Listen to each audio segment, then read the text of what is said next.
The idea of a lingering human presence, an echo of a life that refuses to fade, is one of humanity's most ancient and persistent concepts.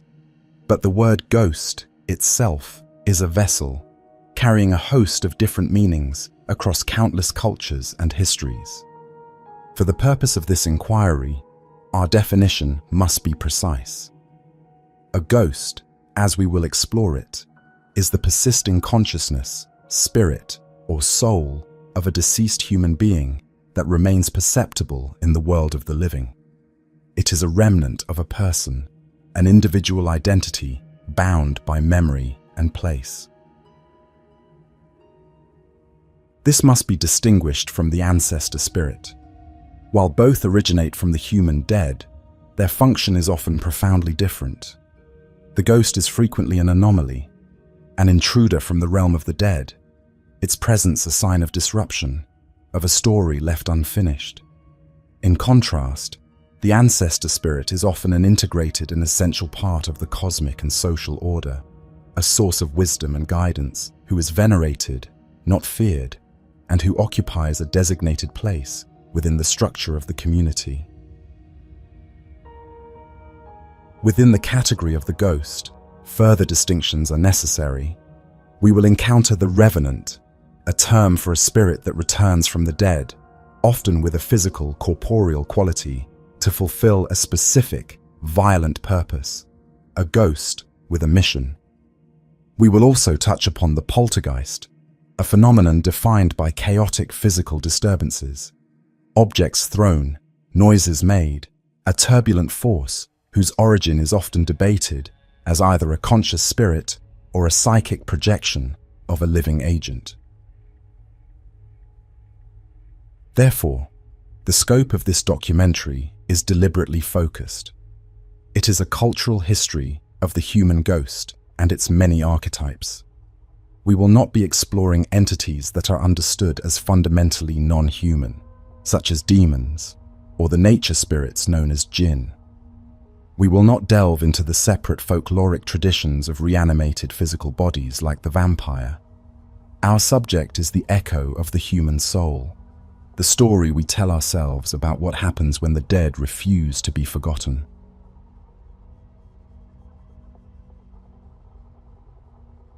To navigate the landscape we have just defined requires more than a single map. The belief in ghosts is a phenomenon that touches every aspect of the human experience, from the evolutionary wiring of our brains to the most elaborate expressions of cultural storytelling. Therefore, our method is an integrated one. This documentary draws from 4 distinct fields of inquiry to build a comprehensive understanding: the historical method, cultural anthropology, cognitive science, and modern skeptical inquiry. Each discipline provides an essential lens. History gives us the timeline, tracing the evolution of belief through documented accounts.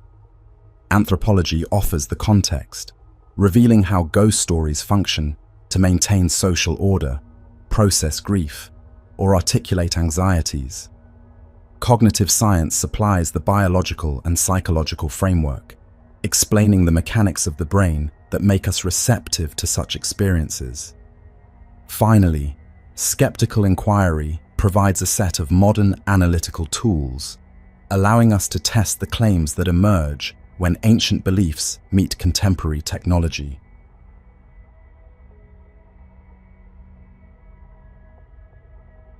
The belief in a ghost is rarely a single, isolated event. It is a process, a self-reinforcing cycle that begins with perception and ends by shaping the very culture it came from. This is the engine of belief. It begins with a simple, ambiguous cue from our environment: a sudden cold spot, a floorboard creaking, a flicker of shadow. Our brain is compelled to find a cause for this effect, using a set of evolved cognitive priors. These instincts, such as the hyperactive agency detection device which we will explore, combine with our innate theory of mind. Our mind produces a hypothesis. That sensation was an agent with intention. But what kind of agent? The brain consults its library of available explanations, a cultural repertoire of stories and myths. This is the critical moment of conversion. The ambiguous sensory input is filtered through a cultural lens, transforming a vague feeling into a specific experience, a ghost. That experience is then shared as a story. The story enters the local folklore, is written down, or, in the modern world, is amplified by mass media. This amplified story then enriches and reinforces the cultural repertoire, making the idea of a ghost a more plausible explanation for the next person who experiences something strange in the night. This cycle, this engine of belief, is what this documentary will now explore, beginning with its origins in the architecture of the human mind. The story of the ghost begins in the silence of deep time, long before written words can be known with certainty. It begins with an act. For millennia, hominids lived and died, their bodies left to the elements. But then, something changed. In the caves and rock shelters of Ice Age Europe and the Near East, our ancient cousins, the Neanderthals, began to deliberately bury their dead. This was a ritualized treatment of the deceased. Archaeological evidence from sites like Shanidar in Iraq or La Chapelle aux Saints in France presents a pattern of intention. Bodies were carefully placed in shallow graves, sometimes accompanied by flint tools or cuts of meat. At Shanidar, the original 1960s interpretation of pollen analysis famously suggested a flower burial. While this specific claim is now highly contested, with many researchers suggesting the pollen was the result of natural contamination from burrowing rodents, the broader evidence for deliberate burial remains a powerful, if debated, inference of a monumental cognitive leap. This act, this separation of the deceased, signals the moment the dead became an object of thought, of ritual, of meaning.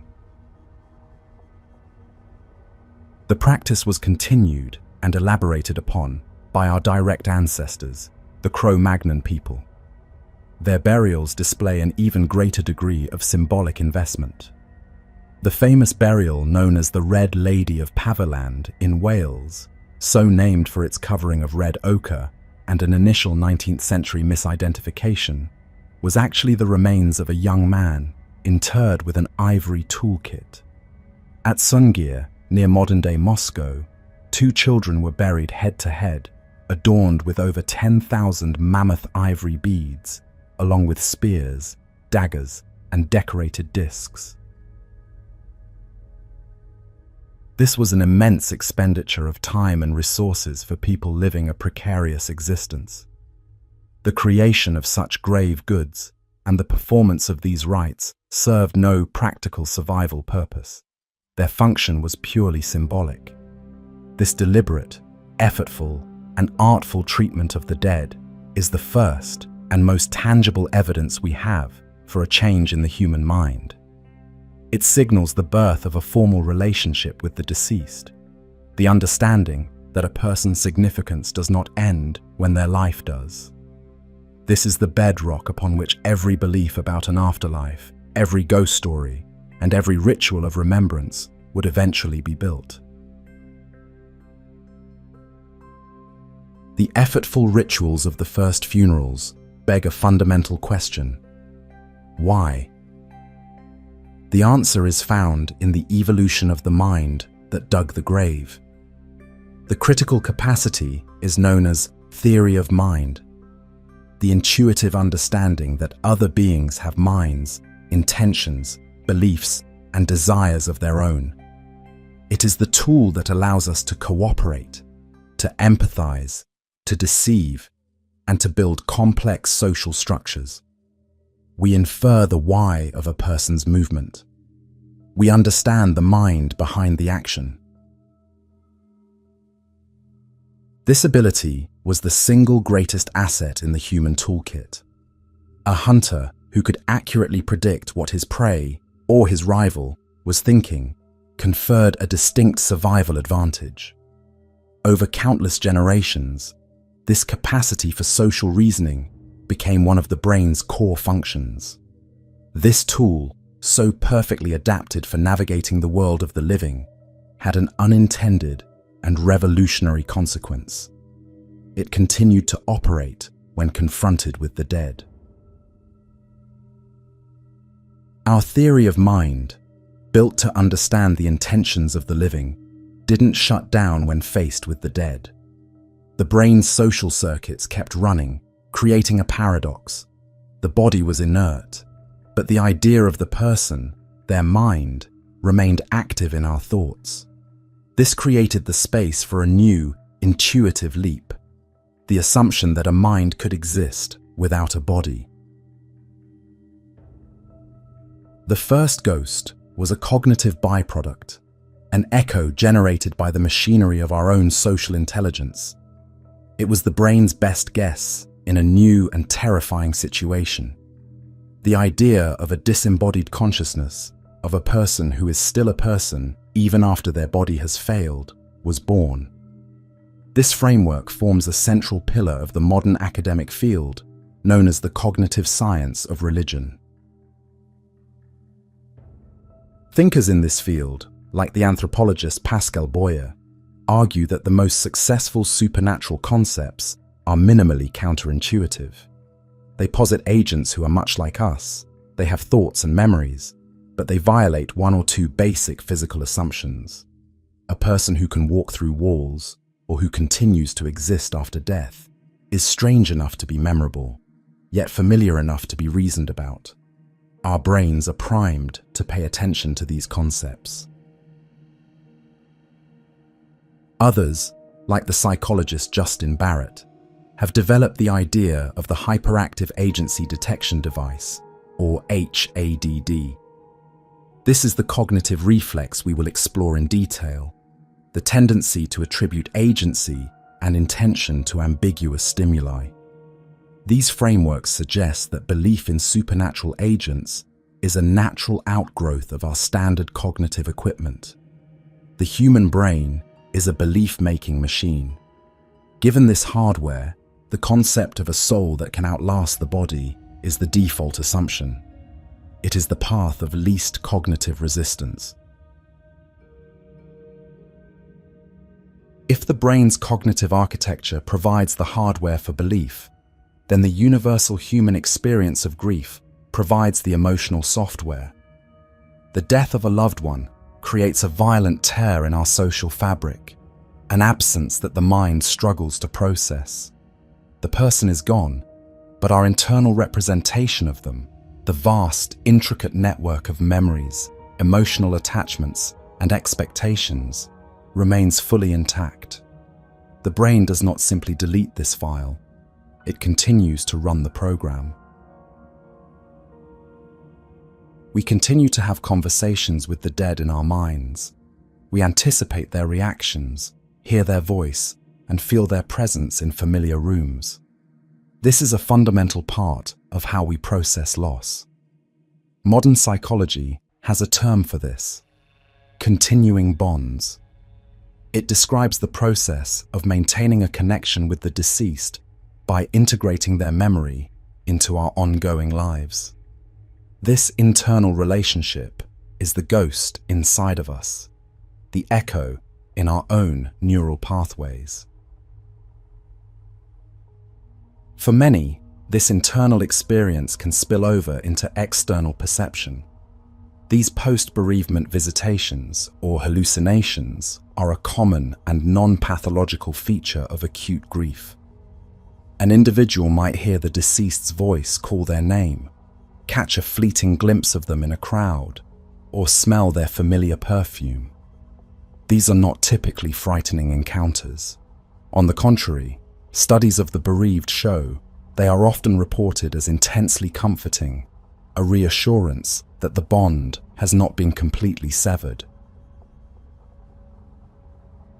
These sensory experiences provide the raw data for a ghost story.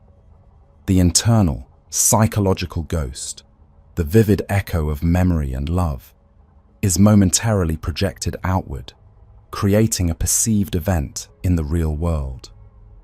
When this intensely personal moment is combined with the brain's innate tendency to attribute agency to ambiguous events, a powerful account begins to form.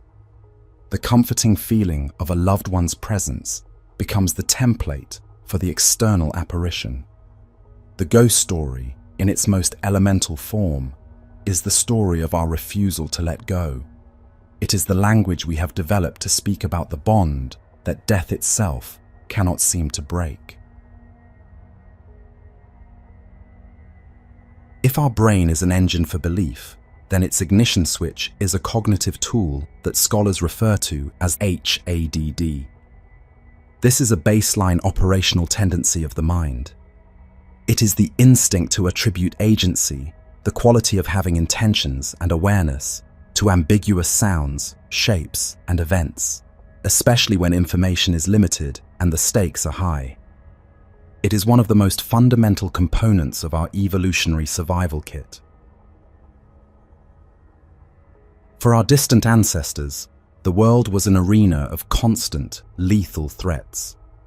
In that environment, a simple rustle in the grass presented two possibilities. It could be the wind, or it could be a predator. A cognitive error in either direction had drastically different consequences. Assuming the wind is a predator means you needlessly run for safety, but assuming a predator is just the wind means you get eaten. The second error is final. You do not get to pass your genes on. Evolution, therefore, selected for a brain that made the safer mistake. It favored a nervous system that was biased towards assuming the presence of an agent, even when one was not there. We are the descendants of the most paranoid, jumpy, and cautious ancestors. The tendency to hear a voice in the wind or see a figure in the shadows is a feature of our cognitive software, its oldest and most successful program. This hypersensitivity to potential agency is wired into our neural architecture. This ancient survival circuit, designed for the primordial savanna, continues to run in the background of our modern world. When a door slams in an empty house, the immediate, pre-rational jolt of alarm we feel is a ghost of that ancient instinct. The brain's first hypothesis is not a change in air pressure, but someone is here. The hyperactive agency detector still provides the initial spark, the raw material of a potential encounter, which other parts of our mind will then attempt to explain. The human brain is a pattern-matching engine.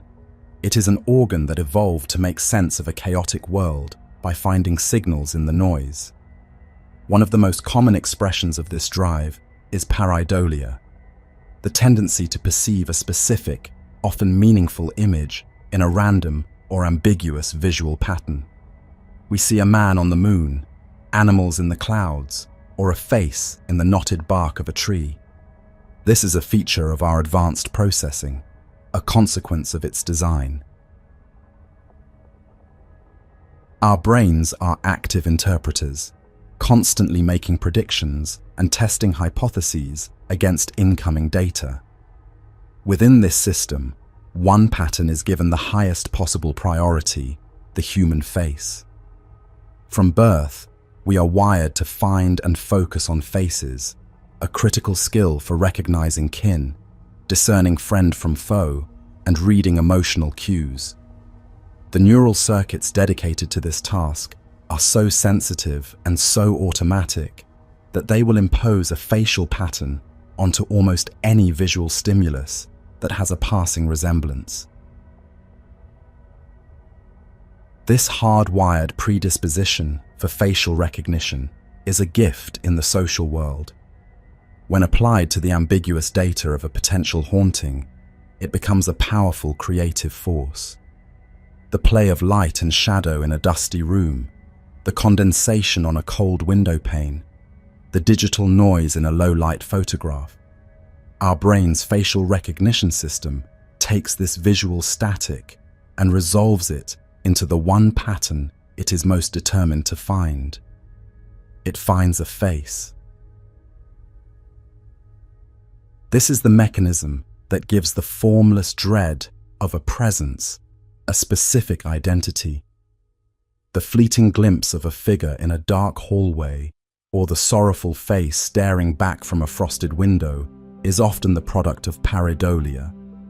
It is our own cognitive architecture painting a ghost from the raw material of shadow, dust, and suggestion.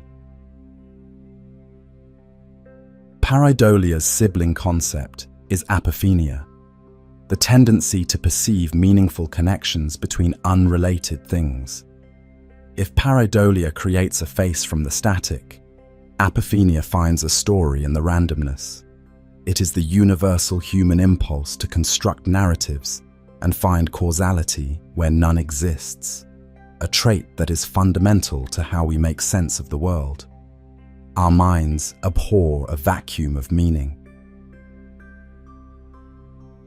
This drive to find patterns is especially potent when applied to ambiguous auditory information. The most famous example in modern paranormal investigation is the phenomenon of EVP, or electronic voice phenomenon.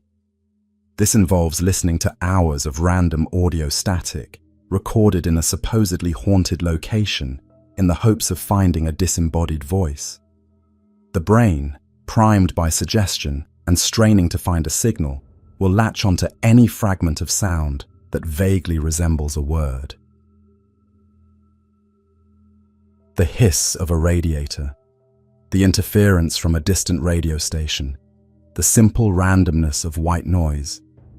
The brain interprets a random syllable as a name.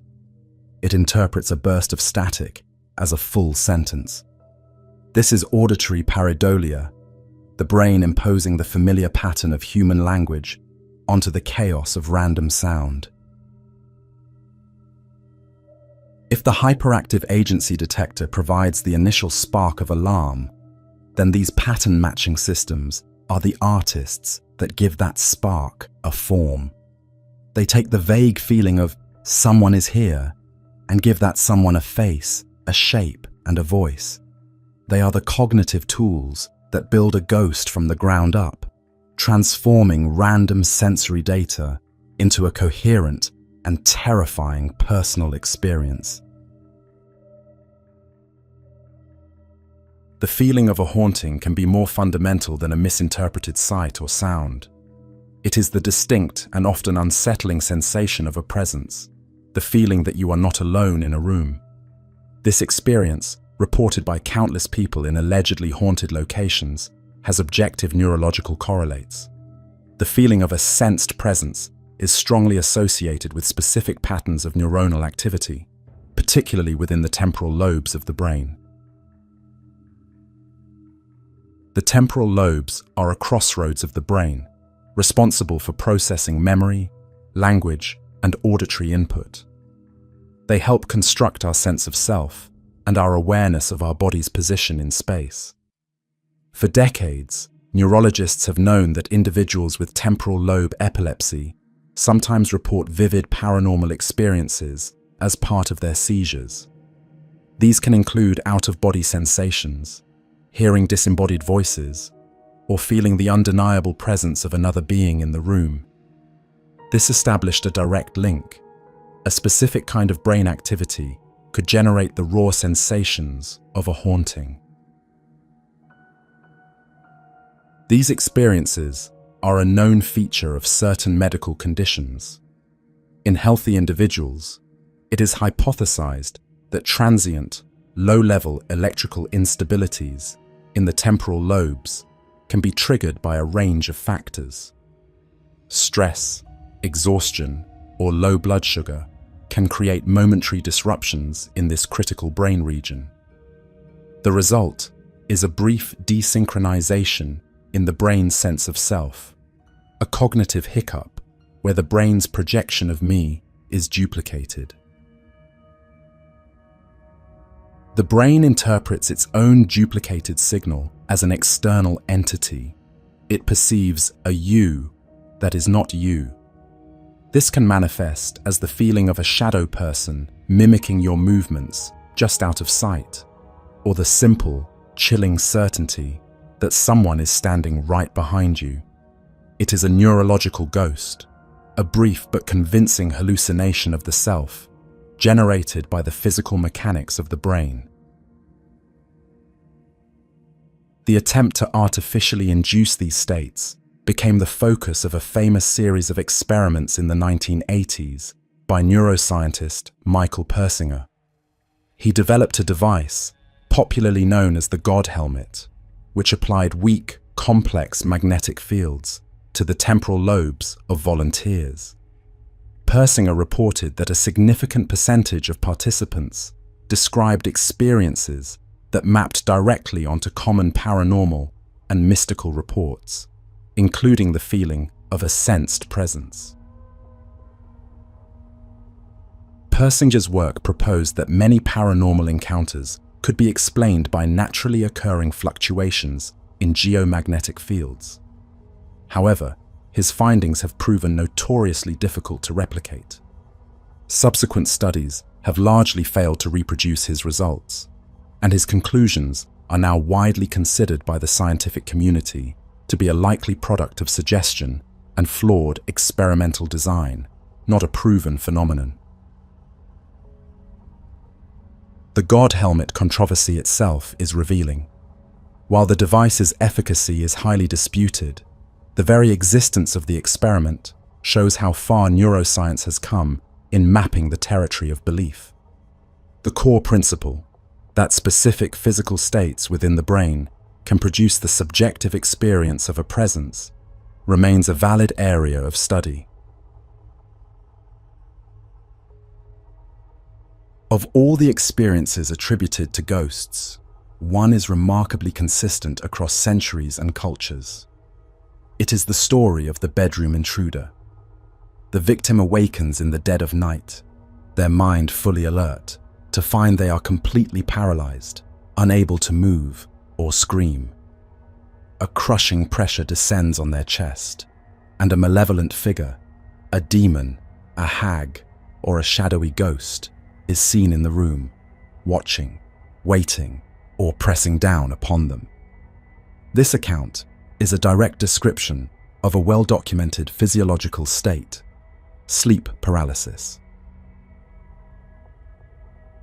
During the REM, or dream stage of sleep, the brain releases neurotransmitters that induce a temporary paralysis in the voluntary muscles. This is a safety mechanism called muscle atonia. It prevents you from physically acting out your dreams. Sleep paralysis occurs when the brain makes a small but terrifying error in transition. Your conscious mind wakes up before the body's paralysis has been switched off. You are awake, yet still in the biological state of a dreamer. Your eyes can move and you are aware of your surroundings, but your limbs will not respond to your commands. This triggers an immediate and understandable wave of panic in the amygdala, the brain's fear center. The feeling of a weight on the chest is a common feature, a misinterpretation of the labored breathing that often accompanies this state. The mind, trapped and terrified, desperately seeks a cause for this horrifying experience. The hybrid state of sleep paralysis often comes with hypnagogic hallucinations, the projection of dream imagery into the waking world. The mind is still partially in the dream state, and the frightening figures from the subconscious are overlaid onto the real environment of the bedroom. The brain, using its agency detection and pattern matching systems, takes the raw sensations, paralysis, pressure, fear, and the hallucinatory images and synthesizes them into a single, coherent narrative. A ghost is holding you down. This experience is the biological engine behind centuries of folklore. It is the incubus and succubus of medieval demonology. It is the kanashibari of Japan, a supernatural force that binds you in your sleep. In Newfoundland, it was known as the Old Hag. a witch who would sit on her victims' chests to steal their breath. The Swiss artist Henri Fuseli captured the universal terror of the experience in his 1781 painting, The Nightmare, depicting a sleeping woman with a demonic incubus squatting on her torso. These cultural accounts are scripts. They provide a pre-packaged explanation for a bizarre and frightening physiological event. When someone undergoes sleep paralysis, their culture gives them a name for the intruder, a face for the shadow, a story for the terror. The experience feels entirely external, an attack from a supernatural entity. Yet every single component of it, the paralysis, the pressure, the shadowy figure, the overwhelming fear, is generated internally by the predictable and occasionally fallible mechanics of the human brain as it transitions between the worlds of waking and sleep. It is perhaps the single most compelling example of how our own biology can construct a complete, personal, and utterly convincing ghost story. The architecture of the mind is a system in constant dialogue with the physical world. Sometimes, the environment itself can be a convincing mimic of the supernatural. A range of physical phenomena can directly affect our sensory organs and brain function, producing experiences that map perfectly onto the classic tropes of a haunting. These are the environmental suspects, the physical agents that can collaborate with our cognitive biases to create a ghost. One of the most studied is infrasound. This is sound at a frequency below the range of normal human hearing, typically under 20 Hz. Though we cannot consciously hear it, our bodies can still detect its vibrations. Infrasound can be generated by natural sources like strong winds or by man-made objects such as large ventilation fans. It has been hypothesized that the resonant frequency of the human eyeball is approximately 18 Hz. When exposed to infrasound at this frequency, the eyeball may begin to vibrate very slightly. This vibration can cause distorted or blurred vision, particularly in the periphery. The viewer may perceive fleeting, indistinct grey shapes lurking just at the edge of their sight. The physical vibrations can also induce a distinct feeling of unease, anxiety, coldness, and a sensation of pressure on the chest. A person in such an environment may experience all the classic physiological signs of a haunting: anxiety, chest pressure, and shadowy figures in their peripheral vision, all generated by a sound they cannot even hear. Other environmental factors can produce even more dramatic effects. Carbon monoxide poisoning from a faulty furnace is a notorious mimic of a haunting, capable of inducing a state of prolonged, shared hallucination in a home's inhabitants. Likewise, the role of electromagnetic fields, or EMFs, remains a central point of debate, with some research suggesting a link between fluctuations in these fields and activity in the temporal lobes. These environmental factors form a crucial part of our toolkit, a reminder that the perceived world and the physical world are not always the same. We have now explored the universal hardware of belief, the shared cognitive architecture that makes the human brain a natural home for ghosts. These mechanisms, the quirks of our neurology, the tricks of our perception, the physics of our environment, provide a powerful framework for understanding a vast range of uncanny experiences. But do they explain everything? For some, these explanations are the complete answer. For others, they simply clear away the noise, allowing what feels truly inexplicable to stand out in sharper relief. These mechanisms are the shared human canvas, the universal clay from which every society shapes its own unique spirits. To truly understand the ghost, we must now journey into this global gallery of belief. we must explore the diverse and astonishing ways different cultures have used this same raw material to craft their own answers to the timeless questions of life, death, and what comes next.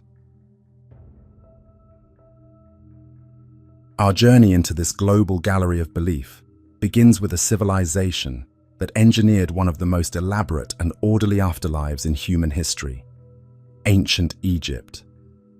The Egyptian afterlife was a direct, tangible continuation of life, a place that required meticulous preparation, bureaucratic navigation, and the active participation of the living. The Egyptian concept of the soul was a composite of several parts, two of which were essential after death: the ka and the ba. The ka was the vital life force, a spiritual double of the person that remained with the body in the tomb. This part of the soul required physical sustenance from the world of the living. The food and drink left as offerings were believed to be consumed by the ka, nourishing it for eternity. A neglected ka would starve. The ba was closer to our concept of a unique personality.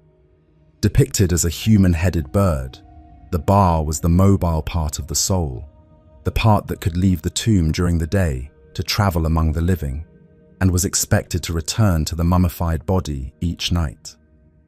This created an enduring link between the worlds. The dead were commuters, their well-being dependent on the physical anchor of the tomb and the ritual nourishment provided by their descendants. The soul's larger challenge was a perilous journey through the duat, the underworld. This realm was a landscape of terrifying monsters, gates guarded by demons, and trials that had to be overcome. To navigate this, the deceased needed a guide. That guide was the Book of the Dead, a collection of magical spells, hymns, and passwords inscribed on papyrus and buried with the mummy.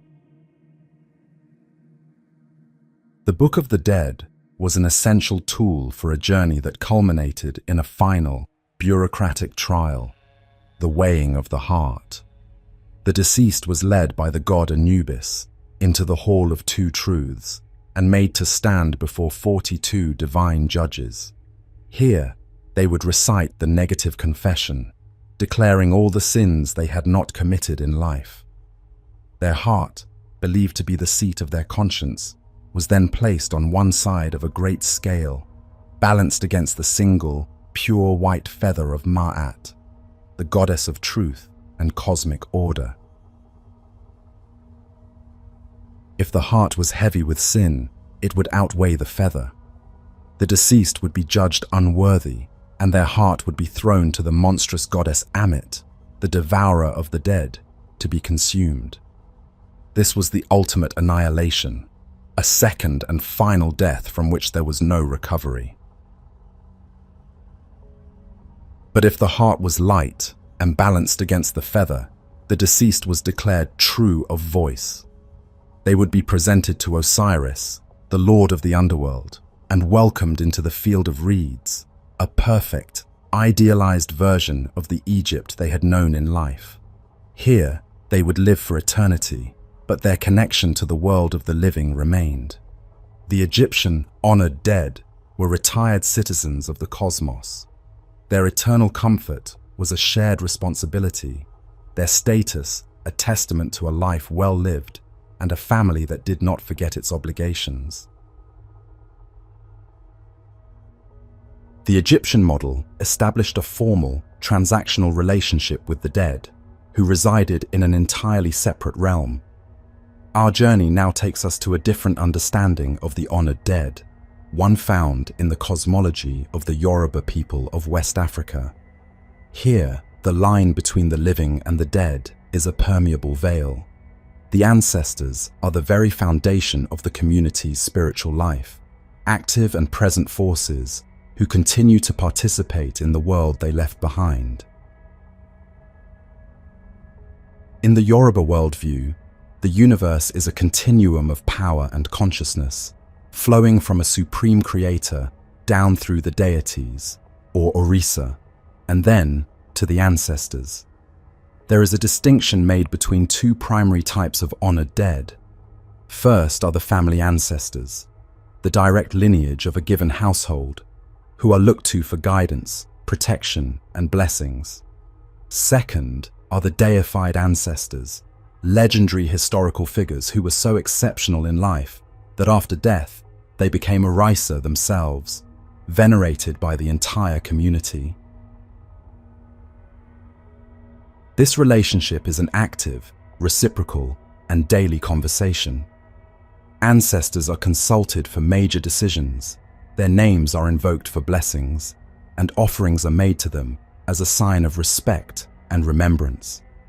They are seen as the closest intercessors between the human world and the divine. A person's identity and destiny are inextricably linked to their lineage. To forget one's ancestors is to become spiritually unmoored, cut off from the very source of one's power and place in the cosmos. This belief finds its most vibrant and dramatic expression during the Igungun festival. This is a masquerade ceremony where designated members of the community don elaborate, layered costumes that cover them from head to toe. These costumes are sacred vessels. Through the power of ritual and dance, the masquerader is believed to become a temporary incarnation of an ancestral spirit, allowing the dead to physically return to the village. The appearance of the Igungun is a moment of spectacle and immense spiritual weight. The masqueraders dance through the streets, their movements energetic and unpredictable. They speak in disguised, otherworldly voices, offering blessings, settling disputes, enforcing social norms, and reminding the community of its history and values. They are living history, the embodiment of the lineage made manifest. In this tradition, the dead are the ultimate source of the community's moral authority and collective identity. The Yoruba ancestors can and do physically return. Their presence a joyous, awe-inspiring, and functional part of the living world. The ghost, in this context, is the family elder, returned from a long journey, come home to ensure that the timeless traditions of the family and the community are upheld. Our exploration of the honored dead now moves to East Asia, where we find a system that combines the transactional nature of the Egyptian model with a new and urgent social dimension. For millennia, the foundation of Chinese society has been ancestor worship. This is a deeply embedded familial obligation, a system of reciprocity that binds the living and the dead in a perpetual state of mutual dependence. The core of this belief is the debt of the living, a debt that, if left unpaid, has dire consequences. This begins with a dualistic concept of the soul. A person was believed to possess two distinct spiritual components, the Hun and the Po. The Hun was the ethereal, intellectual, or yang soul. After death, it was this part that journeyed to a heavenly afterlife, a bureaucratic spirit world that mirrored the imperial courts of earthly China. The Po, in contrast, was the corporeal, instinctual, or yin soul. It remained bound to the physical body in the grave. Both of these souls required nourishment from their living descendants to exist peacefully. This nourishment was provided through elaborate rituals, most famously the burning of joss paper, or spirit money, which was believed to transfer wealth into the spirit world for the Hun soul to use. For the poor soul in the grave, offerings of food and drink were made at the tomb. This system of care was a continuation of filial piety, the Confucian virtue of respect for one's parents and elders. Just as a child owed their parents care in life, they owed them sustenance after death. This obligation created a clear and direct causal link between the actions of the living and the state of the dead. A properly venerated ancestor with both its Hun and Po souls cared for, was a benevolent force. It would use its influence in the spirit world to bring good fortune, health, and prosperity to the family. They were the honored dead, the guardians of the lineage. But what if that debt went unpaid? If a family line died out, or if descendants neglected their ritual duties, the consequences were severe. The well-fed, content ancestor would begin to starve. The Hun soul would become a pauper in the spirit world, and the Po soul would grow resentful in its dark, silent grave. This neglected ancestor would then transform. It would become a Gui, a troublesome and potentially malevolent ghost. This transformation is the heart of the Chinese ghost story. The ghost is a symptom of a social sickness, a direct result of a breakdown in familial obligation. The haunting is a form of celestial justice, the ancestor returning to punish the descendants whose neglect has caused its suffering. It might bring sickness, financial ruin, or bad luck to the family. Its actions a desperate and angry cry for the sustenance and remembrance it is owed. The boundary between an honored dead and a restless dead in this system is entirely conditional. It is determined by the ongoing actions of the living. This places a constant and heavy responsibility on each generation to maintain the chain of veneration. The Chinese ghost is a profound social metaphor.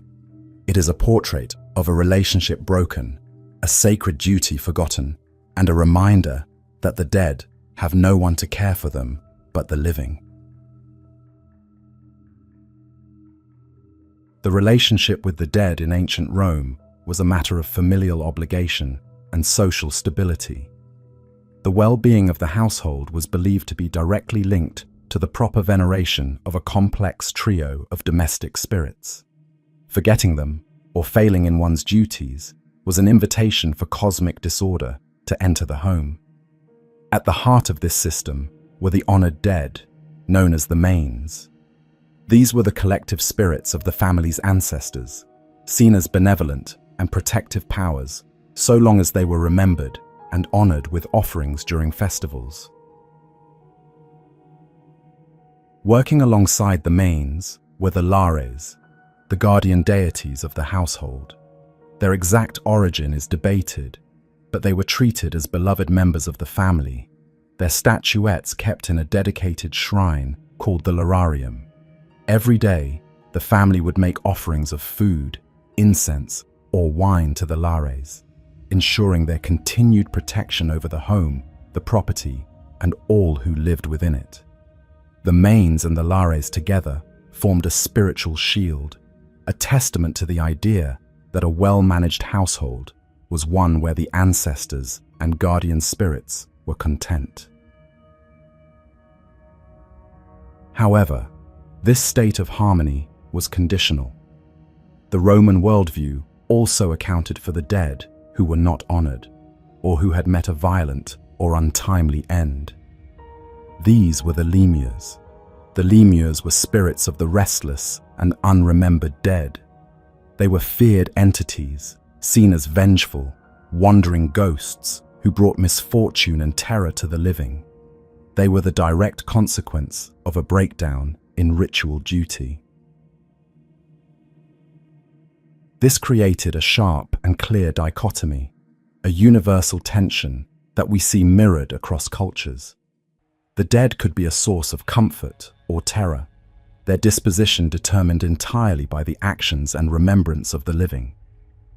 Once a year, during the festival of Lemuria, the paterfamilias would perform a ritual to exorcise these spirits, walking through the house at midnight, clashing bronze pots, and offering black beans to placate the hungry ghosts and purify the home. This annual cleansing was a necessary act, an admission that even in the most well-ordered household, the restless dead were a constant and threatening possibility, a reminder of the ever-present debt the living owed to all who had come before. Our exploration of the honored dead concludes with a final, poignant example of familial obligation from the Korean peninsula. Here, Confucian traditions are expressed through a set of unique and meticulously ordered rituals known as jaesa. These ceremonies are the primary duty of a descendant, a formal invitation for the ancestral spirits to return home, partake in a meal, and extend their blessings to the living. To fail in this duty is to fail as a family. The core of the jaesa ritual is the offering of an elaborate meal, prepared with the utmost care and arranged on a lacquer table according to strict symbolic rules.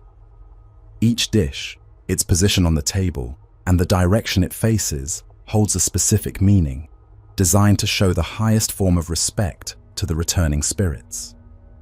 The family then performs a series of deep, formal bows, inviting the ancestors to feast upon the spiritual essence of the food. It is a moment of direct communion, a shared meal that reaffirms the unbroken bond of the lineage. As in other traditions we have explored, the state of the dead is entirely conditional on the actions of the living. A spirit that is properly honored through jaesa rites is a source of protection and good fortune for the family. A soul that has no descendants to perform these rites, or one that has been forgotten, suffers in the spirit world. This neglect can transform an ancestor into a gwishin, the general term for a ghost. More specifically, the most feared ghosts in Korean folklore, such as the virgin ghost or cheonnyo gwishin, are often those who died before they could fulfill their societal roles, leaving them with a deep, unresolved resentment, or han. This concept of han, a complex mixture of sorrow, injustice, and bitterness, is a critical element in the Korean understanding of the restless dead. The performance of jaesa is therefore a crucial act of spiritual maintenance, ensuring that the ancestors remain content, that the living fulfill their sacred obligations, and that the sorrowful spirits of the forgotten do not grow resentful. It is the final lock on the door that separates the honored from the restless. In every culture that honors its dead, there exists a shadow concept, the spirit who cannot find peace. This is the restless dead. It is the ghost born from a disruption in the natural order, a soul trapped between the world of the living and the realm of what comes after. It is the spirit with a grievance, a sorrow, or an unfulfilled purpose. This archetype is the engine of the classic ghost story, an embodiment of the idea that certain acts are so disruptive to the cosmic order that their consequences echo beyond the grave. Our journey into this world of unrest begins in the sun-baked plains of Mesopotamia, the cradle of Western civilization. Here, in the clay tablets of the Sumerians, Akkadians, and Babylonians, we find the West's oldest and most clearly documented restless spirit, the Atemu. An Atemu was the ghost of a person who had been denied their proper funerary rites. It was the soul of the unburied, the uncared for, and the forgotten. The existence of an Atemu was a miserable one. Denied entry into the underworld, it was doomed to wander the arid, dusty earth, perpetually hungry, thirsty, and tormented by its homelessness. It was a spirit defined by what it lacked. In this state of suffering, the Atemu was a dangerous entity. Its malevolence was a symptom of its misery, which could spread like a contagion. It was believed to bring sickness and misfortune to the living, its haunting a desperate cry for the rights and remembrance it was owed. The only way to pacify an Atemu was for the living to find its body, perform the correct burial rituals, and begin providing the necessary offerings of food and water to appease its spirit. It was a problem created by the living, and one that only the living could solve. The principle that the living owe a ritual duty to the dead finds its most foundational Western expression in the beliefs of ancient Greece. The Greek afterlife, Hades, represented a bleak and joyless continuation of existence. Yet, even to reach this dismal end required the living to perform their duties with precision. The soul, or psyche, of the deceased was a weak, fluttering thing, a mere echo of its living self. To complete its journey, it needed the proper rites, chief among them being the placement of a coin in the mouth to pay the ferryman, Charon, for passage across the river Styx. In Homer's Odyssey, the shade of the unburied Elpenor begs Odysseus for a proper burial so that he may finally enter the land of the dead. In the Iliad, the ghost of Patroclus haunts Achilles for the same reason. The Greek restless dead were pathetic figures, their condition a tragedy of neglect. Trapped on the wrong side of the Styx, they were doomed to wander the misty shores for 100 years, their eternity of dreary peace delayed by the failure of their friends and family. This fear of an improper burial created a sacred and unbreakable obligation. A general who left his soldiers unburied on the battlefield had committed a grave offense against the gods and cosmic order. The haunting was a symptom of this broken contract, a sorrowful reminder from the dead that their journey was incomplete, their fate left in limbo by the inaction of the living. As this worldview was inherited and adapted by the Romans, the nature of the unburied dead grew more menacing. As we have seen, the Romans made a clear distinction between their honored dead and the dark counterparts they called the lemures. These were the same spirits of the unburied or forgotten, yet they were actively malevolent. The lemurs were tormented spirits who returned to plague the households of those who had forgotten them. They were seen as vampiric in nature, draining the life from the living. Their presence in a home was a source of terror, a sign of a deep spiritual sickness within the family. The Greek shade was a passive reminder of a forgotten duty. The Roman lemur was an active punishment for it. The annual Lemuria festival was a necessary exorcism, a desperate act of purification to drive out the angry and neglected dead who had every reason to seek a terrible revenge on the living who had condemned them to their restless fate. The arrival of Christian theology in Europe repurposed the belief in ghosts. The pagan ghost, born of ritual neglect, was gradually replaced by a new kind of spirit with a clear, doctrinal purpose. This transformation was driven by one of the most influential concepts in the history of the afterlife, the doctrine of purgatory. Fully articulated in the High Middle Ages, purgatory was conceived as a third destination for the soul, a state of temporary punishment for those who died in God's grace, but were not yet pure enough to enter heaven. Purgatory was a place of cleansing fire, where the temporal stain of forgiven sins was burned away. This process was not eternal. Its duration could be shortened by the actions of the living. Masses, prayers, and charitable donations made on behalf of a soul in purgatory were believed to lessen their time of suffering and speed their entry into heaven. This doctrine created an entirely new and urgent reason for the dead to interact with the living. The medieval ghost was an active agent, a messenger from the afterlife with a specific theological agenda. Monastic chronicles and church records from the period are filled with accounts of spirits returning from the fires of purgatory. They would appear to their living relatives, often bearing marks of their torment, a singed hand, a sorrowful expression, to confirm the reality of their suffering and to beg for the prayers that could save them. These ghostly visitations were a powerful form of social and religious control. They served as terrifying, first-hand proof of the Church's doctrines on the afterlife. The ghost story became a moral lesson, a dramatic warning about the consequences of a sinful life and the spiritual necessity of penance.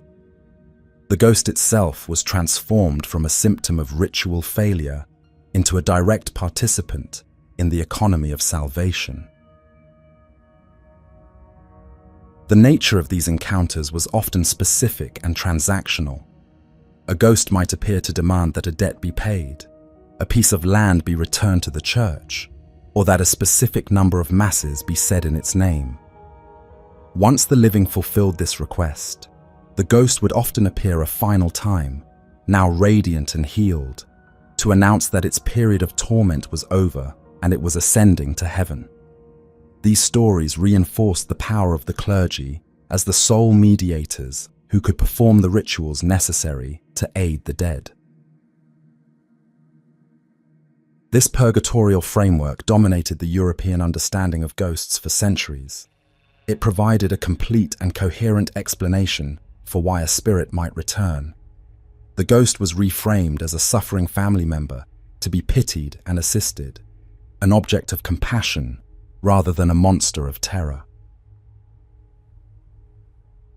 However, the haunting itself was still a terrifying experience. The ghost was an intruder from a realm of fire and torment, a walking, talking memento mori that forced the living to confront the state of their own souls. It was a vision of what awaited them if they failed to live a righteous life. This ghost with a purpose, this soul with a mission, represents a profound shift in the nature of the restless dead.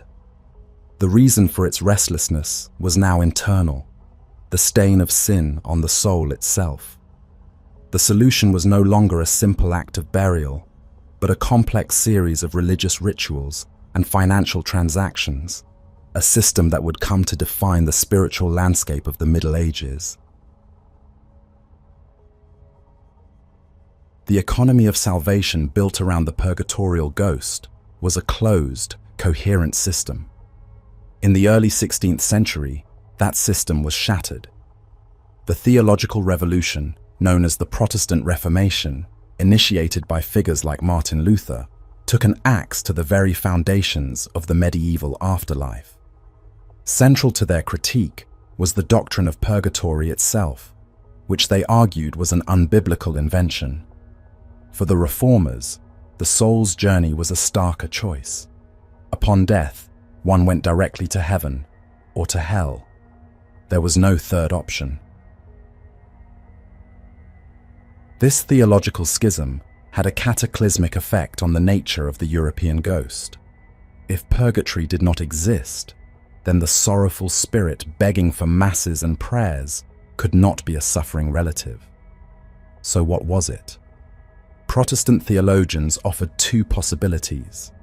The apparition was either a demonic illusion, a trick sent by Satan to deceive the faithful, or, in the rarest of cases, it was a true miracle, an angel or a spirit sent directly by God for a specific purpose. The familiar, transactional ghost was gone, its theological middle ground annihilated. With its official, doctrinal explanation removed, the ghost was effectively deregulated.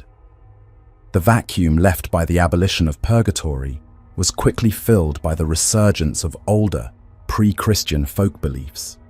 The stories that re-emerged in Protestant lands were of menacing specters, violent revenants, and the chaotic, disruptive activity of poltergeists. The ghost was rewilded, no longer a predictable messenger in a clear theological system, but an unpredictable and often terrifying anomaly. This shift would fundamentally reshape the ghost story, paving the way for the folklore-driven hauntings that would dominate the coming centuries. While the Western ghost was being reshaped by Christian theology, an entirely different and terrifying archetype of the restless dead held sway in Japan. According to traditional belief, all humans possess a soul, or reikon. After death, This soul is expected to join its ancestors, contingent on the performance of proper funerary rites. However, if a person dies a violent, sudden death, through murder, suicide, or in battle, or if they are consumed by an intense emotion at the moment of their passing, the Reikon can be corrupted. It transforms into a yurei, a ghost bound to the physical world. The yurei is a spirit with unfinished business. Its business is with the living. The most feared of these spirits is the onryo, the ghost of vengeance. This is a soul so thoroughly warped by a desire for revenge, by burning rage, or by consuming jealousy, that it becomes a curse, a focal point of supernatural fury directed at the person or people who wronged it in life. The onryo is an agent of supernatural justice, a force that exists to exact a terrible and often disproportionate retribution. It is a curse that cannot be reasoned with. The haunting of an onryo is a relentless, psychological assault, often leading to the madness, ruin, and death of its target.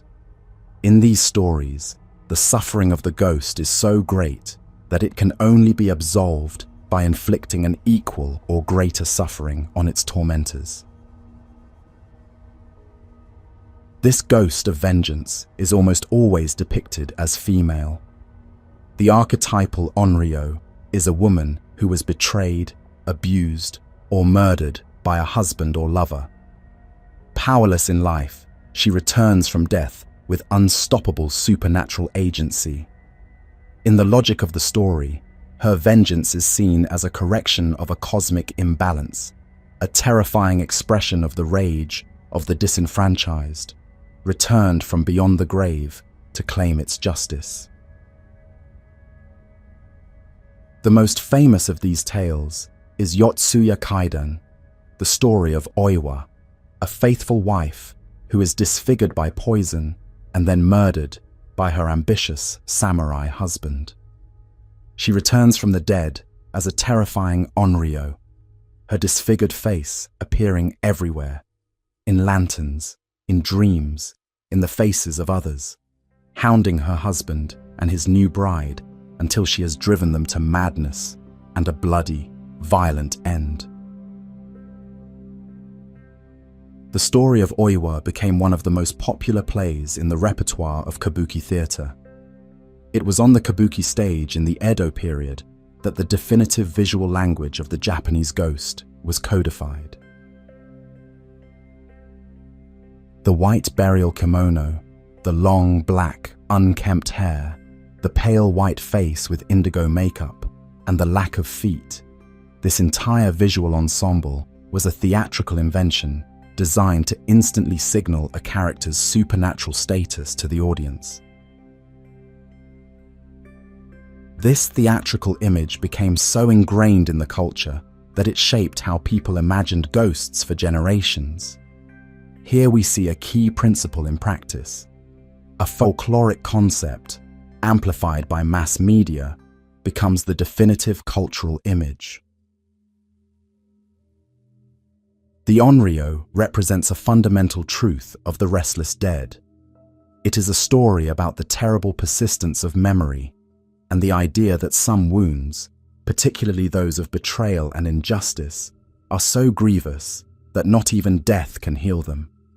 It is the ghost as a walking, talking trauma, unable to rest until its story has been heard and its rage has been spent. From the vengeful spirits of personal betrayal, our journey now takes us to the Americas, to a ghost whose wail is heard across an entire continent. She is La Llorona, the weeping woman. Her story, in its countless variations, is one of the most widespread and enduring legends of the restless dead. She is a figure that embodies the grief of an individual and the trauma of a civilization.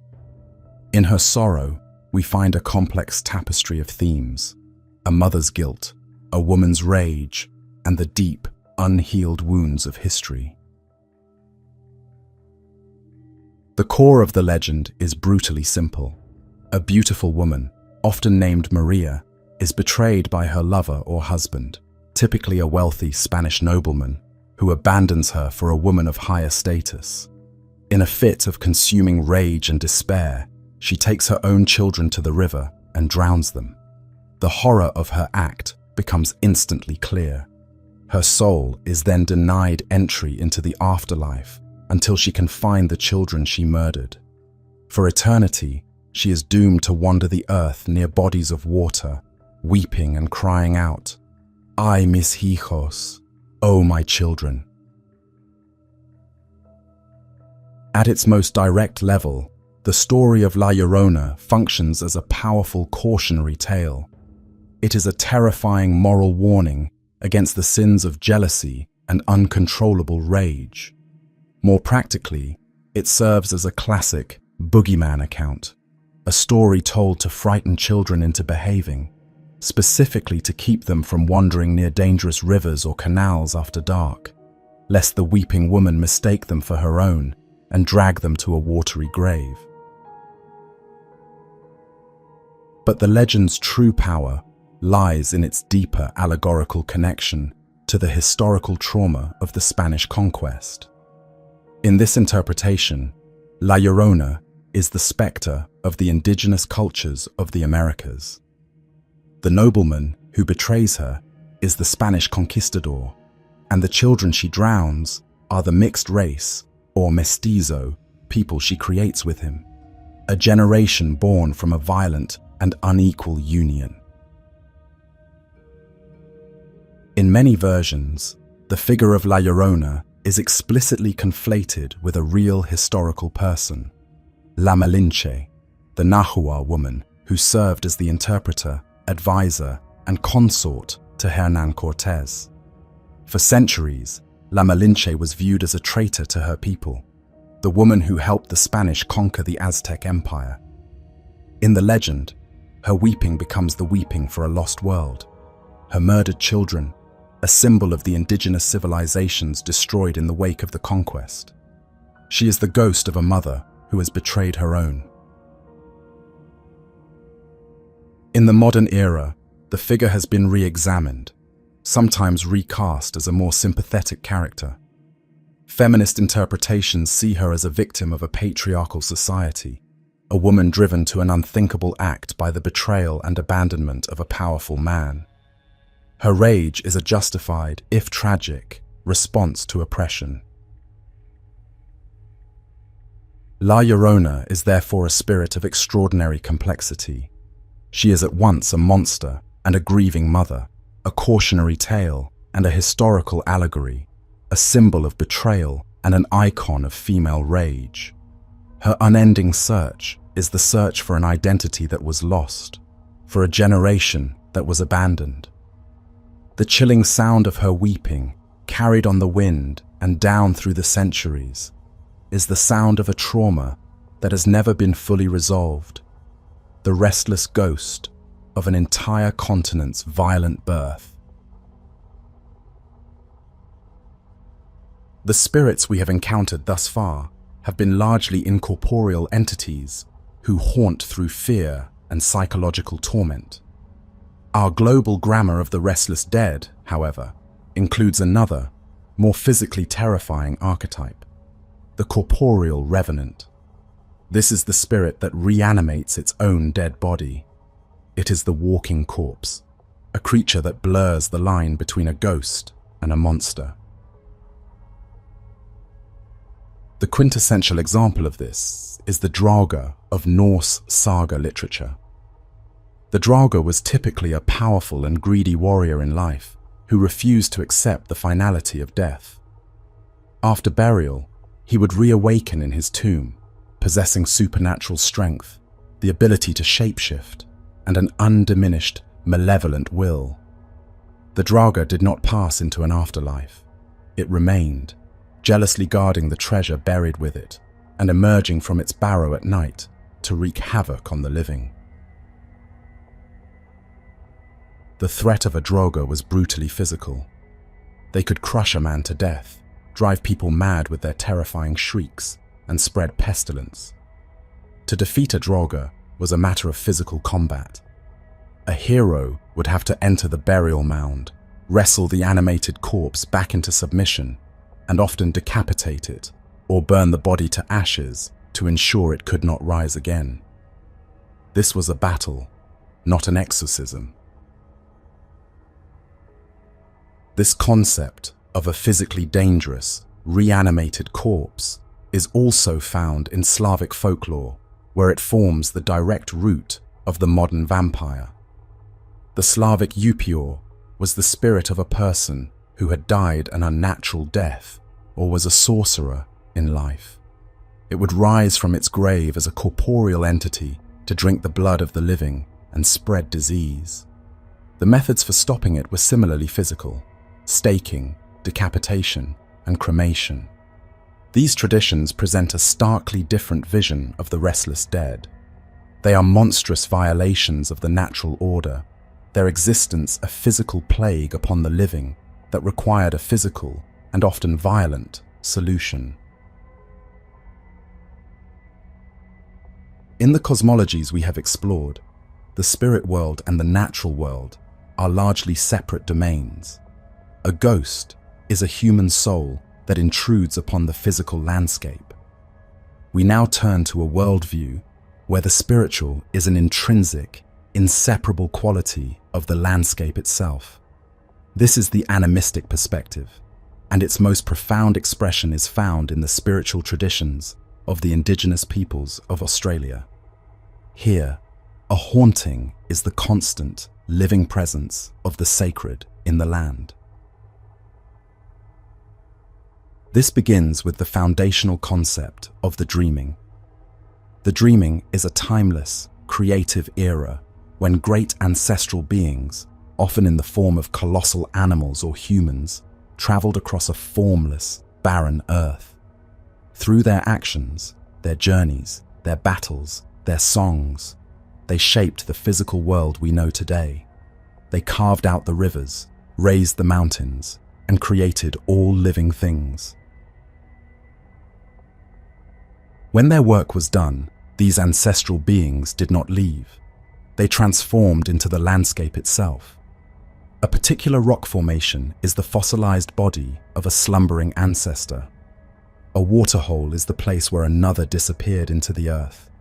The land, therefore, is a living, conscious entity, a mosaic of sacred sites imbued with the spiritual essence and power of the beings who created it. This power is not always benign.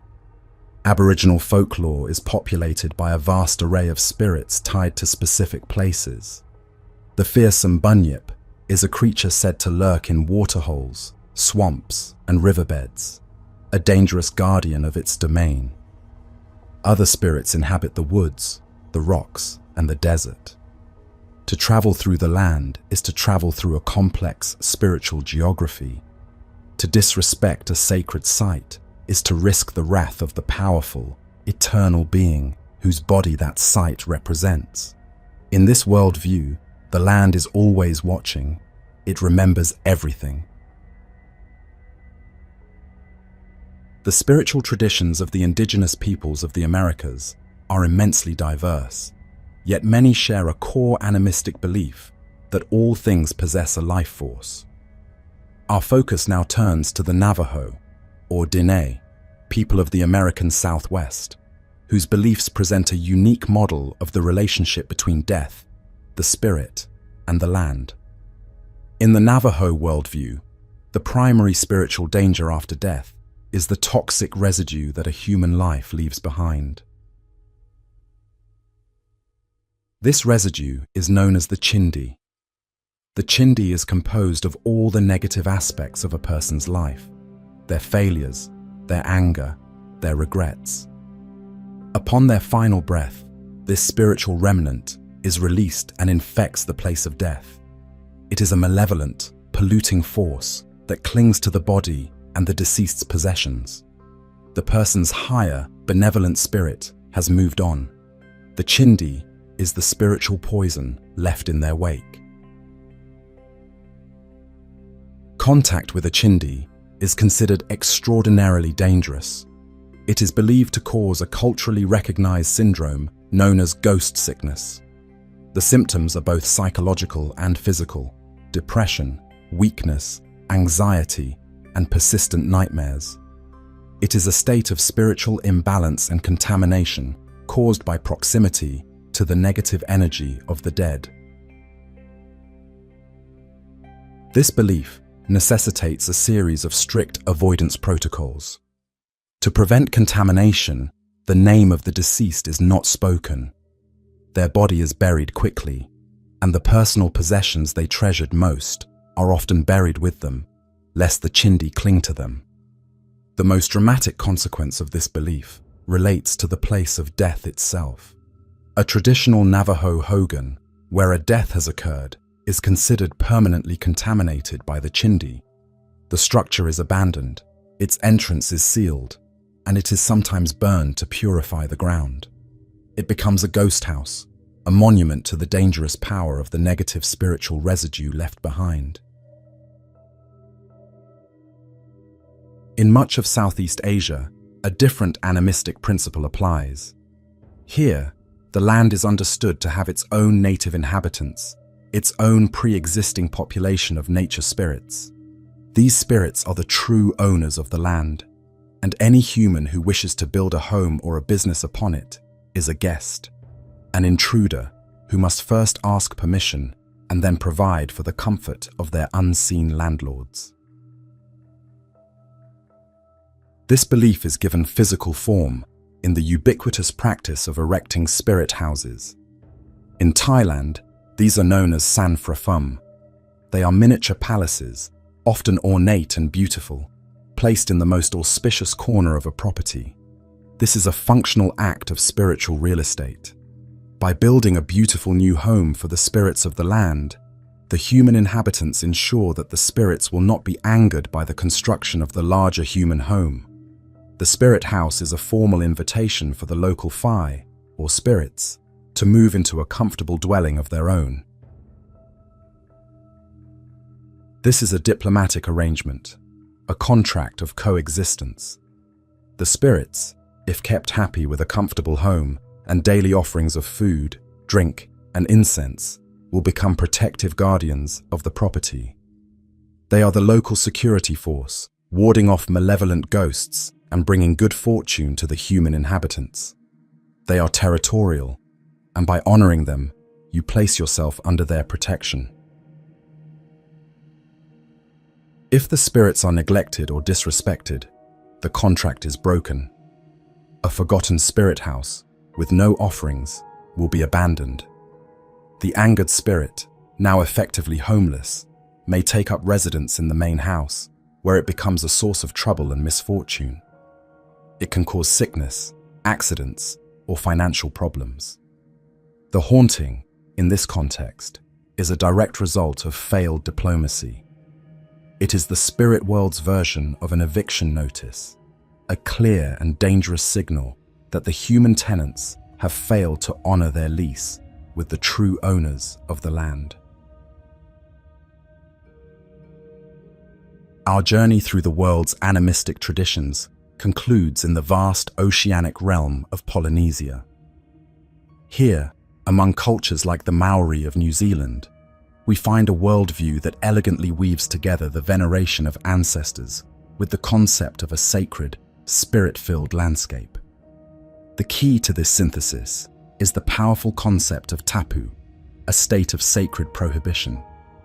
Tapu is an invisible, transmissible quality of spiritual power that can inhabit people, places, and objects, making them both holy and dangerous.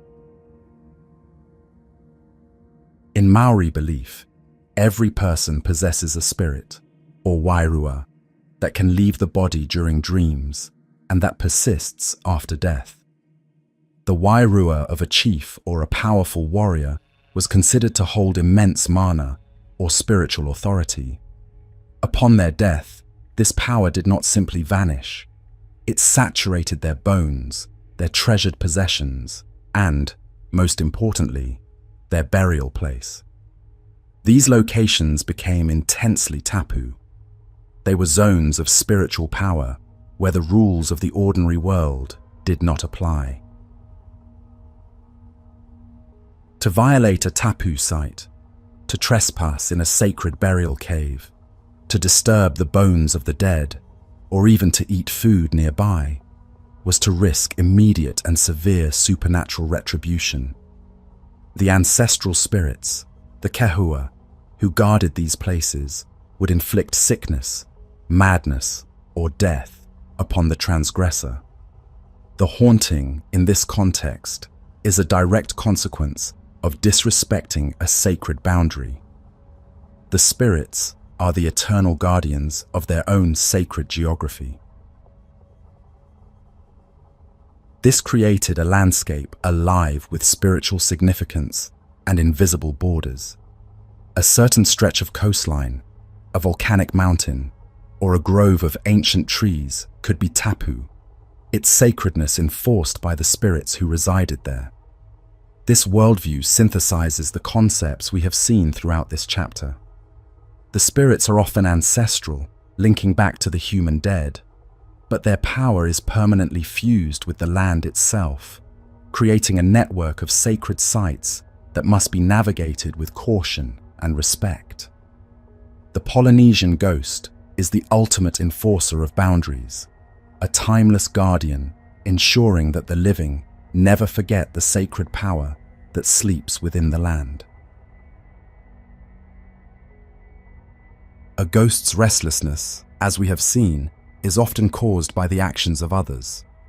We now turn to a worldview where the ghost's condition is a direct and painful consequence of its own actions.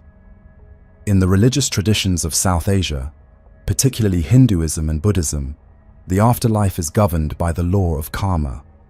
This is the principle that every action, thought, and word a person performs in life generates a moral consequence that will determine their fate in the endless cycle of death and rebirth. The most wretched of these fates is to be reborn as a ghost. This is the realm of the preta, or hungry ghost. A preta is a spirit whose condition is a perfect and agonizing metaphor for its life.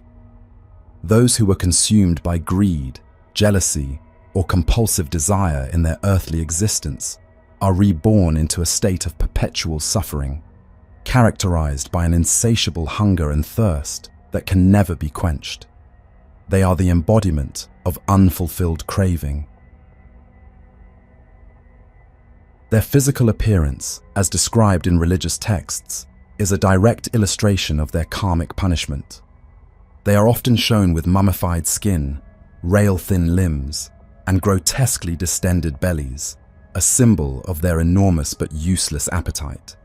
Most poignantly, they are depicted with needle-thin necks, a physical restriction that makes it impossible for any sustenance to pass their lips.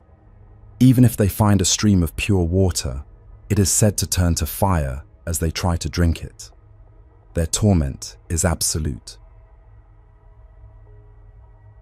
This state is the natural, mechanical result of their own earthly behavior.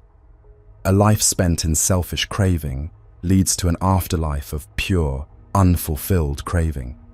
The preta is a walking, moaning moral lesson on the consequences of earthly desire. This is a temporary, though agonizing state within the larger cycle of rebirth. The suffering of the preta can be alleviated by the living. Through rituals, offerings, and the transfer of good merit made by their descendants, a hungry ghost can slowly accumulate enough positive karma to eventually move on to a more fortunate reincarnation. The concept of the karmic hungry ghost, which originated in South Asia, traveled with Buddhism as it spread across Asia, merging with and adapting to local traditions. This is a classic example of syncretism, the blending of different belief systems.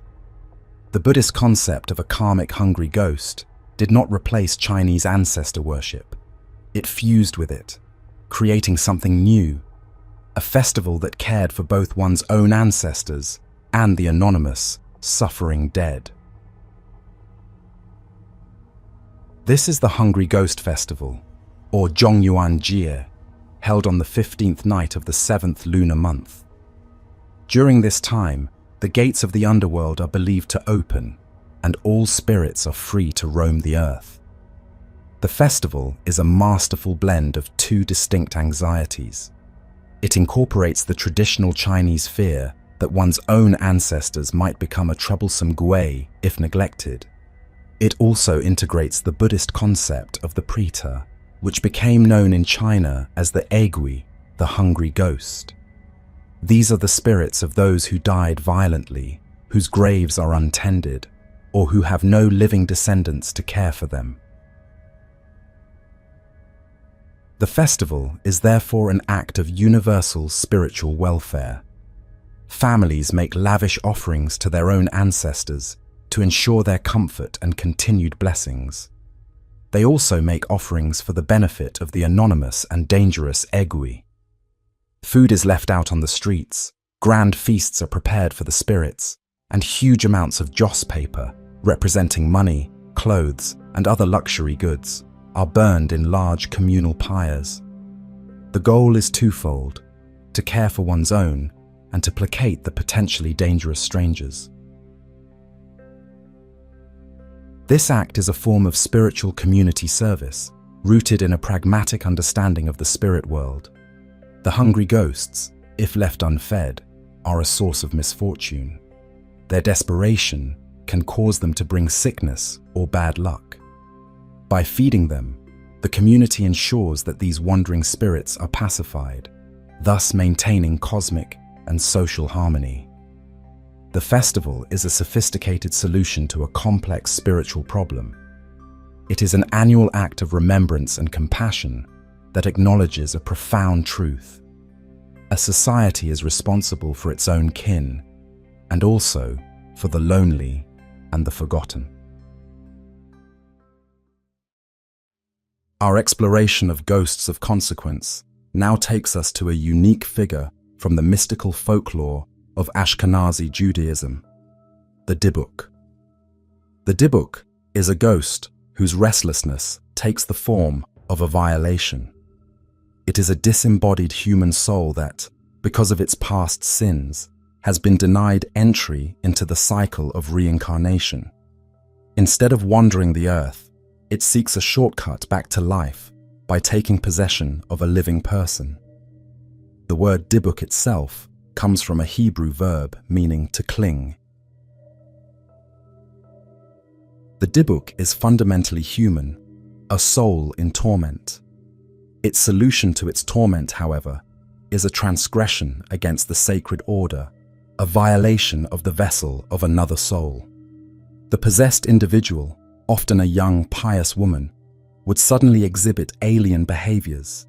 They might speak in a different voice, display knowledge of things they should not know, or act out in a way that was contrary to their own personality.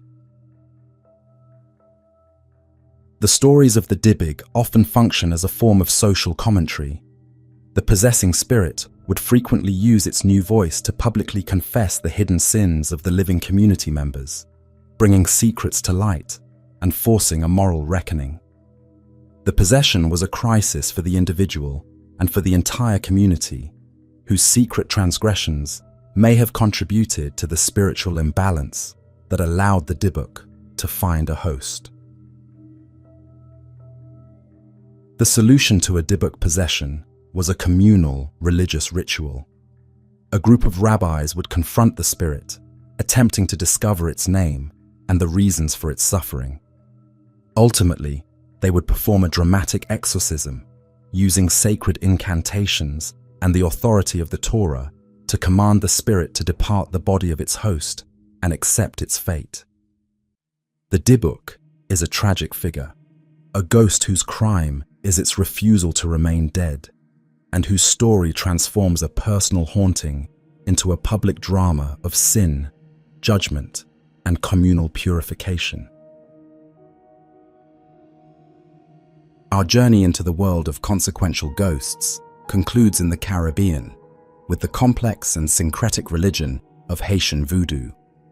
Born from the blending of West African spiritual traditions with the Catholicism forced upon enslaved Africans, voodoo has a rich pantheon of spirits, or loa. Within this pantheon, the most unique and disruptive family of spirits are the Gede. The Gede are the spirits of the dead. They are not sorrowful, vengeful, or hungry. They are irreverent, hilarious, and wise. The Gede are led by the formidable and charismatic figure of Baron Samedi, the master of the cemetery and the gatekeeper between the worlds of the living and the dead. He and his family of spirits embody a startling paradox, functioning as the spirits of both death and exuberant life, sex and fertility. They are the cosmic jesters, the spirits who have already experienced the worst thing that can happen, death, and have come out the other side with nothing left to fear. This fearlessness gives them a license to speak the truth in a way that no one else can. The primary interaction with the Gede is through possession during a ritual. When a Gede spirit mounts a practitioner, the possessed person's behavior is transformed. They adopt the outrageous and often scandalous persona of the Gede. They dance in a suggestive, life-affirming way. They tell obscene jokes. They demand rum infused with hot peppers, and they say whatever is on their mind. Through the medium of the possessed, the Gede function as the ultimate social commentators. A Gede might publicly call out a politician for their corruption, expose a community member's hypocrisy, or offer shockingly direct, no-nonsense advice about a person's life. They are the voices of the voiceless, the spirits who are uniquely positioned to speak truth to power because they are outside and beyond the reach of that power. They are the dead, and they have nothing to lose. The consequence of this ghost is a form of radical, satirical, and sacred honesty. The Gede are the carnival of the dead, crashing the party of the living to mock their pretensions, heal their ailments with their knowledge of folk medicine, and remind them to live life to the fullest. They know better than anyone that death is a transformation into a state of fearless, chaotic wisdom. Our global journey through the grammar of belief must conclude with an important distinction. In Islamic theology, the concept of a restless human ghost haunting the earth in the way we have explored does not truly exist. The Quran teaches that upon death, the soul enters a state known as the barzakh. This is an intermediate realm or barrier where the soul peacefully awaits the final day of judgment. A soul cannot leave the barzakh to interact with or interfere in the world of the living. Therefore, experiences that other cultures might attribute to human ghosts are understood differently. Visitations from the dead are believed to occur primarily through dreams, which are seen as a permissible window into the spiritual world. Phenomena like apparitions or physical disturbances are ascribed to an entirely separate class of beings.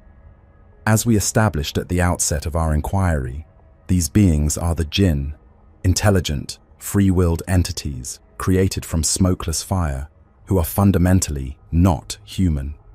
This theological distinction is crucial, drawing a clear and firm line that places the human soul in a protected state after death, its fate resting in God's hands, not in the memory or rituals of the living.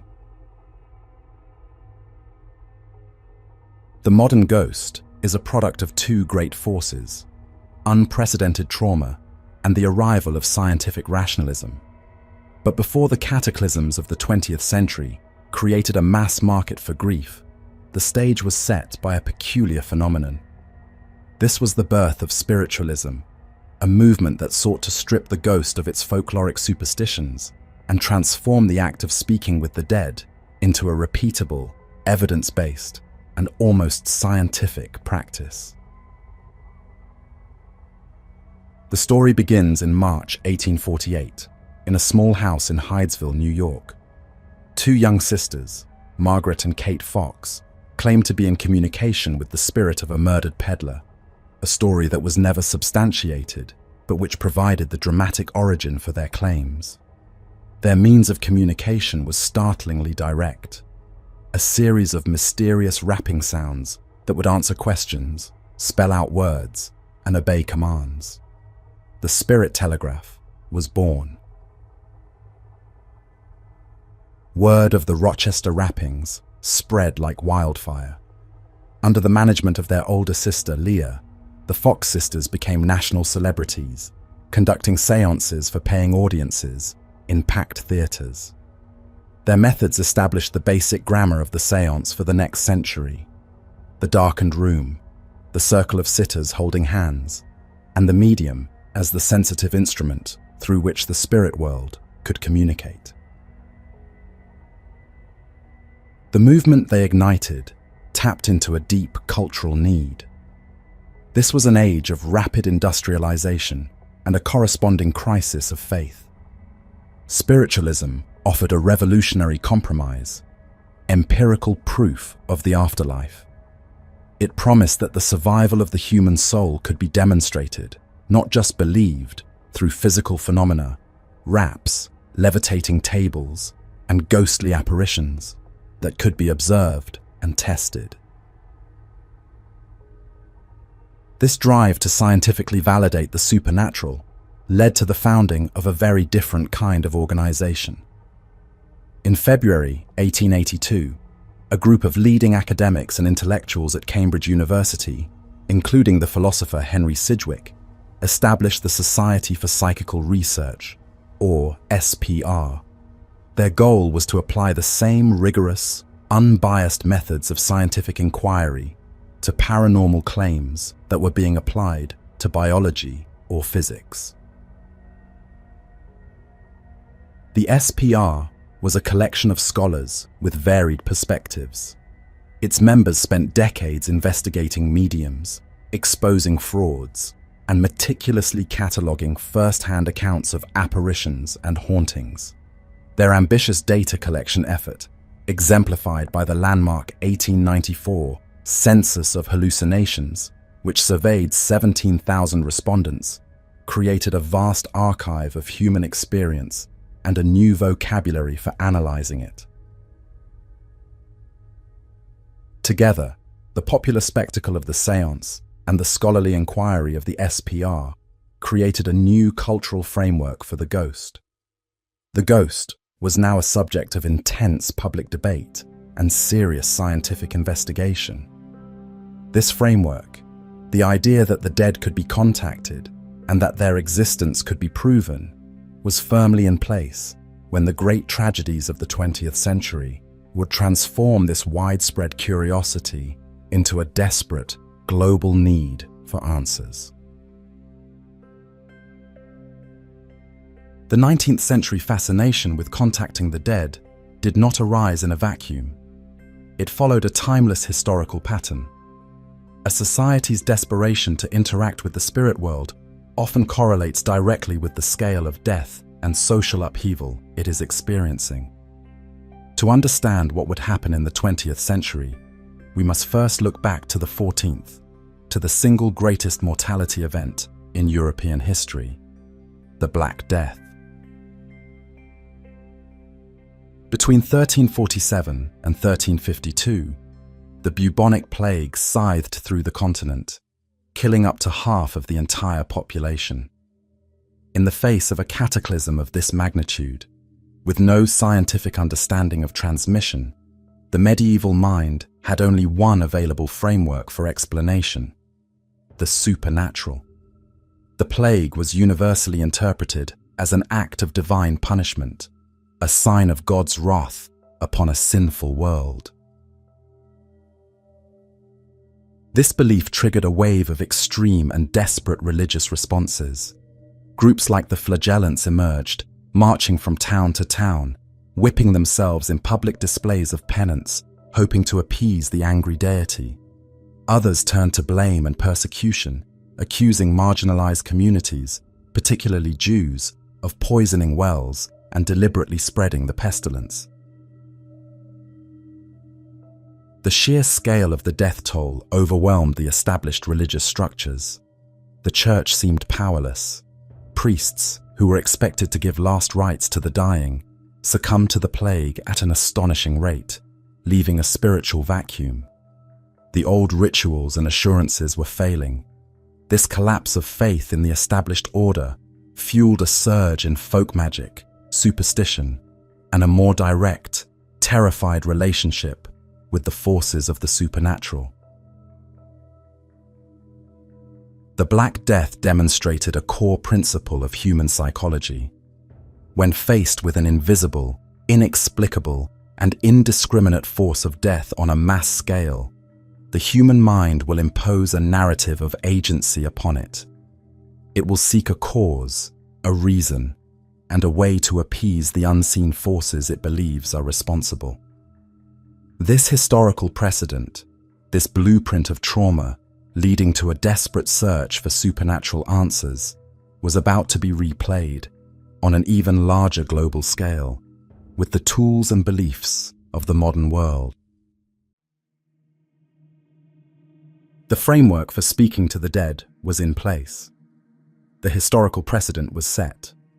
All that was needed was a catalyst, a trauma of sufficient scale to transform the parlor games of the 19th century into a desperate global need. That catalyst arrived in 1914. World War I was a new kind of dying, a mechanized slaughter that was anonymous, relentless, and conducted on an industrial scale. Millions of young men marched away to vanish into a maelstrom of machine guns, artillery, and poison gas. The nature of this death was uniquely cruel. Bodies were often unrecoverable, obliterated on the battlefield, leaving families with no grave to mourn at, no final rites to perform. The news of a soldier's death would arrive months late, a sterile, bureaucratic telegram that offered no closure and no comfort. This created a raw, global wound of unresolved grief. The society that had sent its sons to a heroic war was now confronted with a generation of missing boys, their final moments unknown, their bodies lost to the mud of a foreign field. This collective trauma was then immediately compounded. As the war ended in 1918, a second, even more indiscriminate killer swept the globe, the Spanish flu pandemic. It killed with terrifying speed, often striking down the young and healthy. It killed more people than the war itself, an estimated 50 million worldwide.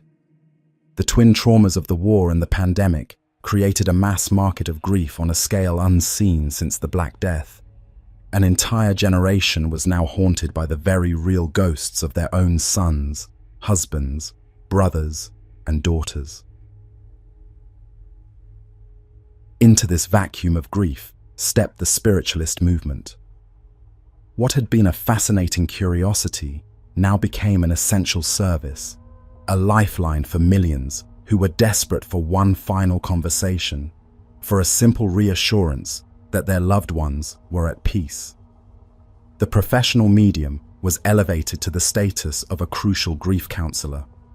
Séance rooms in London, New York, and Paris were filled with the bereaved, all hoping to contact a spirit who could tell them how they had died and that they were safe in the afterlife, which spiritualists called the Summerland. The search for contact was not limited to professional mediums. For those without access to a séance, a new tool offered a direct line to the spirit world, the Ouija board. Patented in the 1890s as a parlor game, its popularity exploded in the years following the war. It was marketed as a spirit telegraph for the home, a simple and democratic way for any family to get the answers they so desperately craved. The Ouija board became a fixture in households across the Western world, a domestic portal to the afterlife. The movement was given a new and dramatic air of credibility by the public conversion of prominent, respected figures from the worlds of science and literature. Sir Oliver Lodge, a respected physicist, became a vocal proponent of spiritualism after his son, Raymond, was killed in the war. He published a best-selling book, Raymond, or Life and Death, detailing what he believed were verifiable messages from his son received through mediums. The most famous advocate for the cause was Sir Arthur Conan Doyle, the creator of the arch-rationalist Sherlock Holmes. Doyle's interest in spiritualism began decades earlier, but the devastating loss of his son, his brother, and several other relatives to the war and the flu transformed his private belief into a passionate public crusade. He abandoned his literary career and dedicated the rest of his life to the movement, touring the world and giving lectures, arguing that the proof of survival after death was overwhelming. The advocacy of men like Lodge and Doyle was crucial. It signaled that belief in ghosts and communication with the dead was a modern, rational, and evidence-based conclusion, reached by men of science and logic in the face of unbearable loss. The ghost of the early 20th century was a missing person. The haunting was an act of communication born from love and trauma. The great séance craze was a global act of mourning, a collective attempt to find a sense of order in a world that had been rendered meaningless by the sheer, industrial scale of its dead. The trauma of the First World War generated a ghost that needed to communicate. The Second World War, a conflict of even greater global scale and technological horror, produced a different kind of spirit. The ghost lore that emerged from the battlefields and bombed-out cities of the 1940s was less about conversation and more about repetition. It was the ghost as a residual haunting, a psychic scar left on the landscape, a memory loop of a traumatic event replaying for eternity. This new ghost lore was specific, with its apparitions intrinsically bound to the machinery and landscapes of modern warfare. Across the abandoned RAF airfields of eastern England, a new mythology emerged. Witnesses reported seeing the ghosts of downed pilots, still in full flight gear, forever walking the runways from which they took off on their final mission. The sound of Phantom Lancaster bombers was heard sputtering in the night sky, and ghostly air traffic controllers were seen in the windows of derelict control towers, forever guiding home the spirits of men who would never return. This was a ghost that was part of the place, an atmospheric echo of the intense courage, fear, and loss that had saturated these locations during the war. The stories reflected a world grappling with a new scale of mechanized death. The spirits were tied to the machines they flew and the bases they operated from. This pattern of place memory was repeated across the war's geography of trauma. Reports circulated of phantom soldiers still wandering the beaches of Dunkirk, waiting for an evacuation that would never come for them. On the Eastern Front and in the Pacific, tales were told of spectral armies forever locked in silent, ghostly combat on the sites of the war's most brutal battles. The most disturbing of these stories are tied to the war's atrocities. In the French village of Oradour-sur-Glane, where 642 civilians were massacred by the SS in 1944, the ruins were deliberately left standing as a permanent memorial. The site became a landscape of memory, a place where the past is palpably present.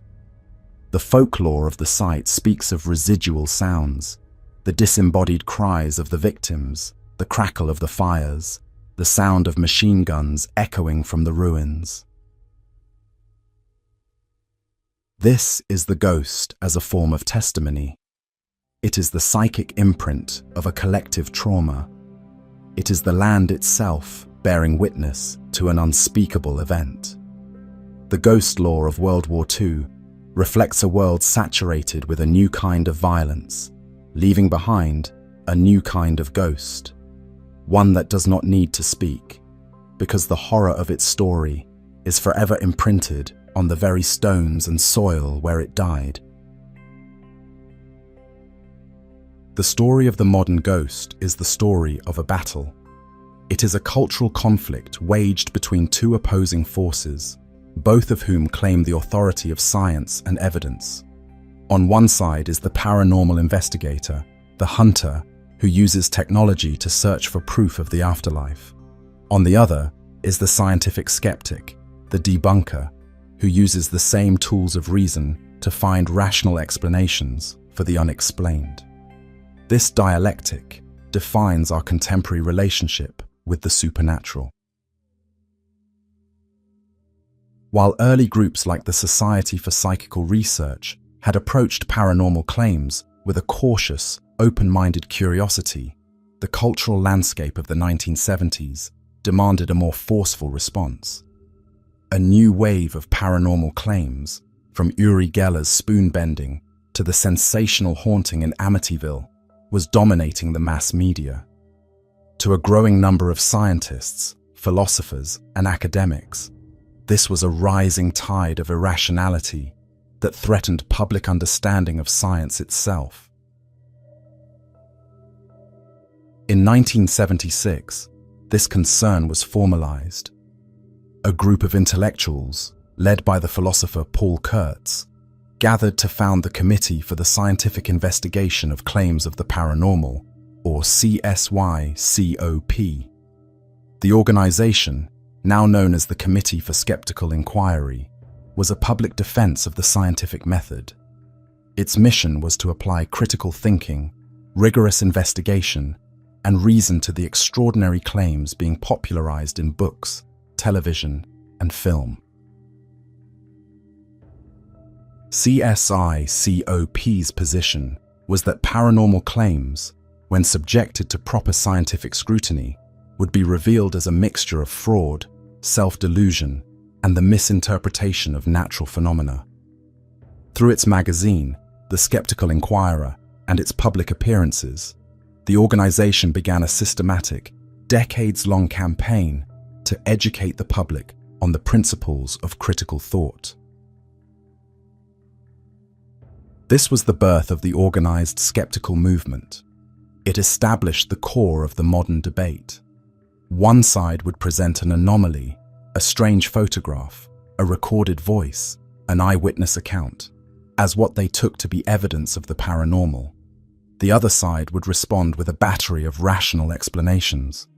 The ghost was now a public hypothesis, and its existence was to be adjudicated in the court of science and mass media. The hunt was on. The conflict between belief and skepticism is embodied in the story of one man and one house. The man was Harry Price, a charismatic, self-made psychical researcher. The house was Borley Rectory, a gloomy Victorian mansion on the Essex-Suffolk border that, under Price's investigation, would become world famous as the most haunted house in England.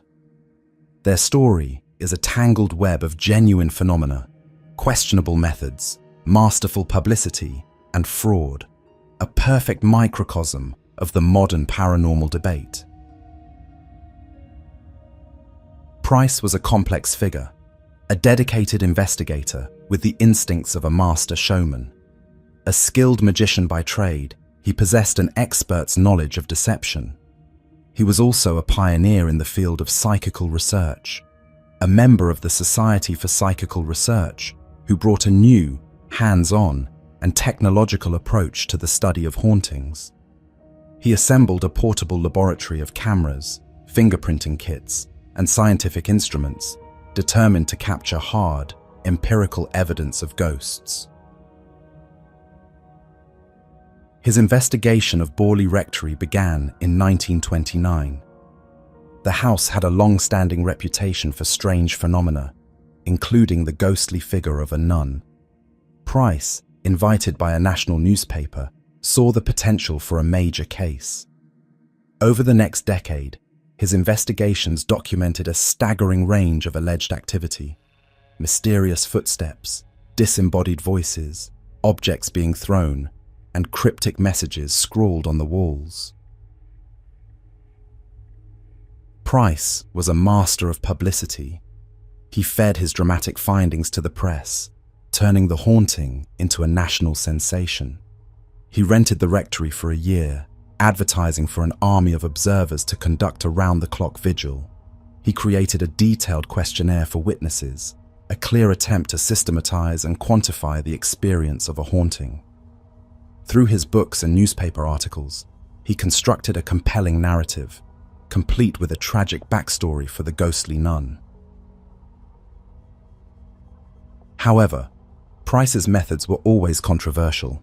He was accused by his contemporaries of sensationalism and a willingness to accept evidence at face value. Skeptics pointed out that many of the phenomena were easy for a skilled conjurer to fake.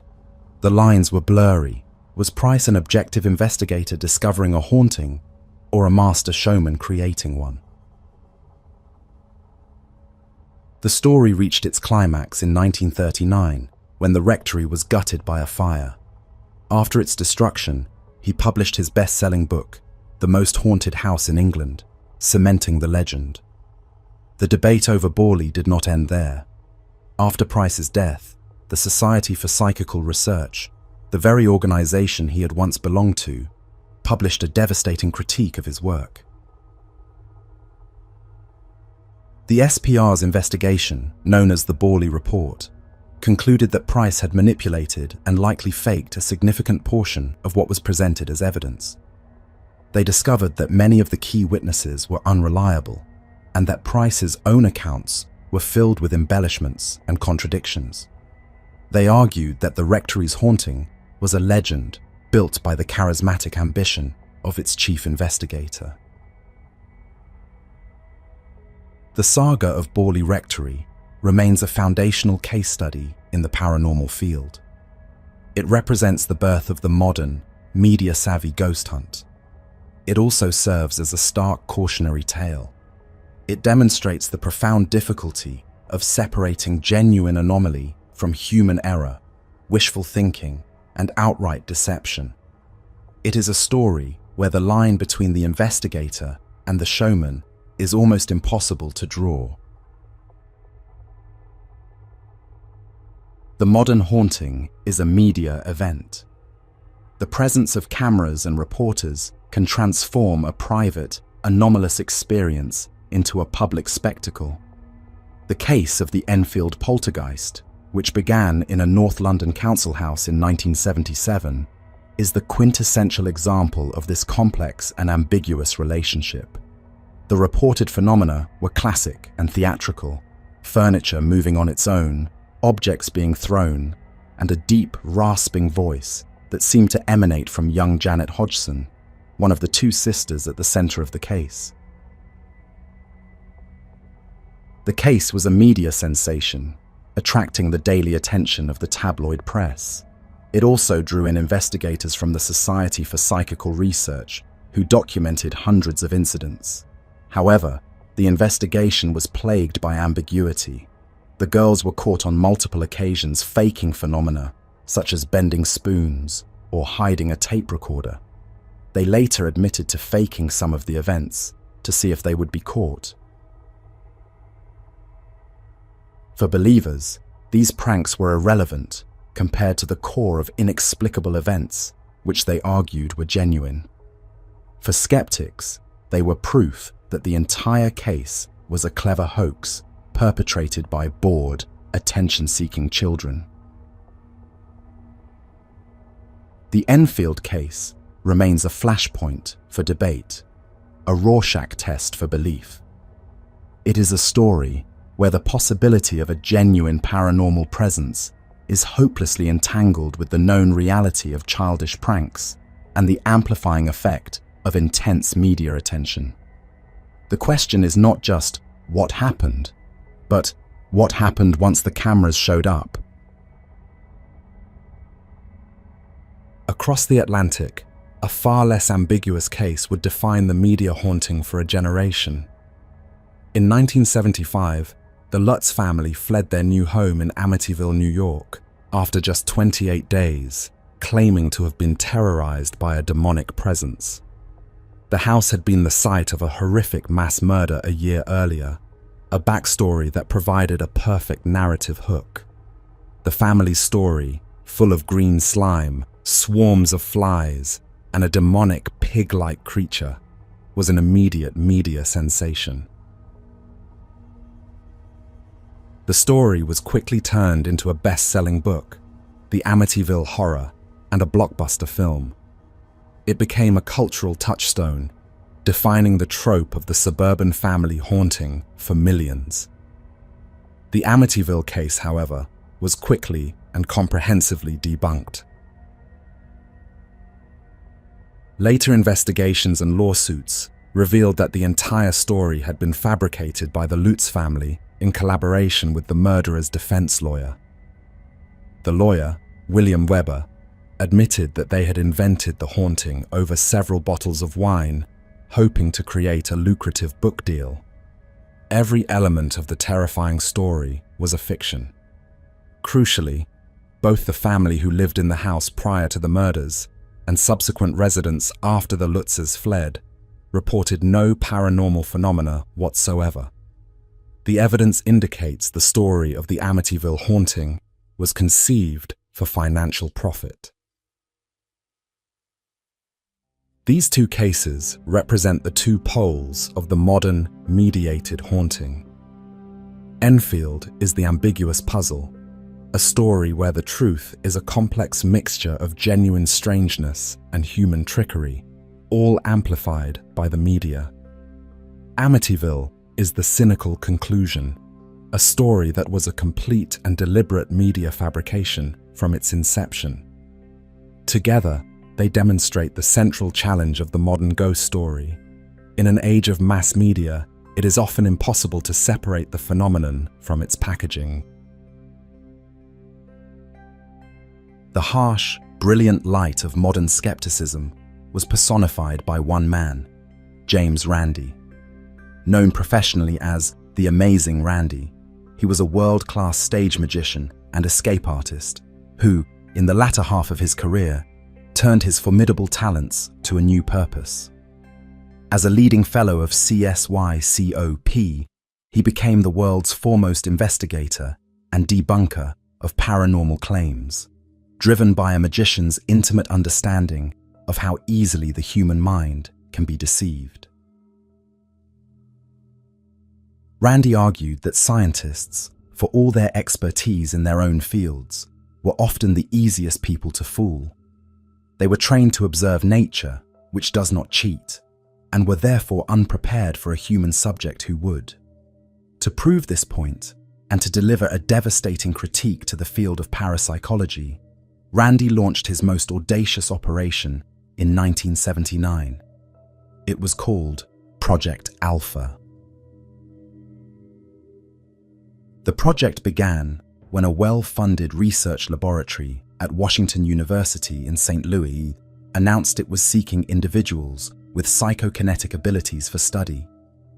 Randi responded by secretly coaching two young amateur magicians, Steve Shaw and Michael Edwards, and sending them to the lab posing as gifted psychics. For the next 2 years, the two young men, with no genuine paranormal abilities whatsoever, proceeded to run circles around the credentialed scientists.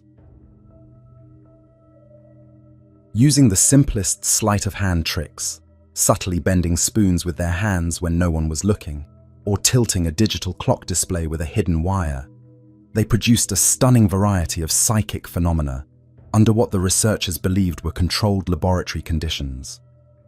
The scientists, eager to find a positive result, consistently failed to implement proper protocols that would have revealed the deception. They allowed the psychics to dictate the terms of the experiments and accepted even the flimsiest of effects as genuine. Shaw and Edwards became stars of the parapsychology community, their abilities hailed as strong evidence for the existence of psychokinesis. The lab's lead researcher praised their honesty and cooperative spirit, never suspecting that the entire enterprise was a carefully constructed hoax. The ruse came to a dramatic end in 1983. Randi, in a press conference, revealed the truth. He explained, in meticulous detail, exactly how the tricks were done and how the scientists' own biases and lack of expertise in deception had led them to design flawed experiments and interpret the results with profound credulity. The revelation was a humiliating public debacle for the parapsychology community. Project Alpha did not prove that psychic abilities do not exist. It proved something more specific and damaging, that without the active participation of experts in deception, like magicians, scientific protocols were insufficient to detect fraud. The lesson of Project Alpha sent a shockwave through the field of paranormal investigation. It was a clear demonstration that belief in the extraordinary could cause even trained scientists to abandon the core principles of the scientific method. For the skeptical movement, it was a foundational victory, a story that would be told for decades as the ultimate cautionary tale about the absolute necessity of rigorous, truly controlled conditions when investigating claims of the supernatural. If James Randi represented the confrontational wing of the skeptical movement, its modern scholarly evolution is embodied by the work of Joe Nickell. A former private detective, magician, and academic with a PhD in folklore, Nickell brings a unique, eclectic toolkit to the investigation of paranormal claims. His approach is to solve the entire mystery. For Nickell, the question is, what is the true story, from beginning to end, that resulted in this claim? Nickell's method is fundamentally hands-on. He is a forensic folklorist who goes to the source, visiting the allegedly haunted locations, examining the physical evidence, and digging deep into the historical archives. He argues that most paranormal claims are complex puzzles that can be solved by applying a wide range of expertise. His investigative kit includes everything from chemistry and physics to historical document analysis and an expert knowledge of conjuring techniques. His core method is to create a complete list of all possible natural explanations for a given phenomenon, and then, one by one, test them. He is famous for his attempts to recreate the alleged phenomena through normal means. If a ghost is said to write on a wall, Nickell will experiment with different chemicals and techniques to see if the writing could have been faked. If a photograph shows a ghostly image, he will analyze the negative and the camera to see if it could be the result of a double exposure or a processing error. This approach is best illustrated by his investigation into the famous Bell Witch haunting, arguably America's most famous ghost story. The legend tells of a malevolent talking entity that tormented the Bell family in Tennessee in the early 19th century. The primary source for the story is a manuscript supposedly written by a family member in 1846, providing a detailed, first-hand account. Instead of debating the existence of the spirit, Nickell approached the problem as a literary forensic investigation. He analyzed the language, the grammar, and the narrative style of the primary manuscript.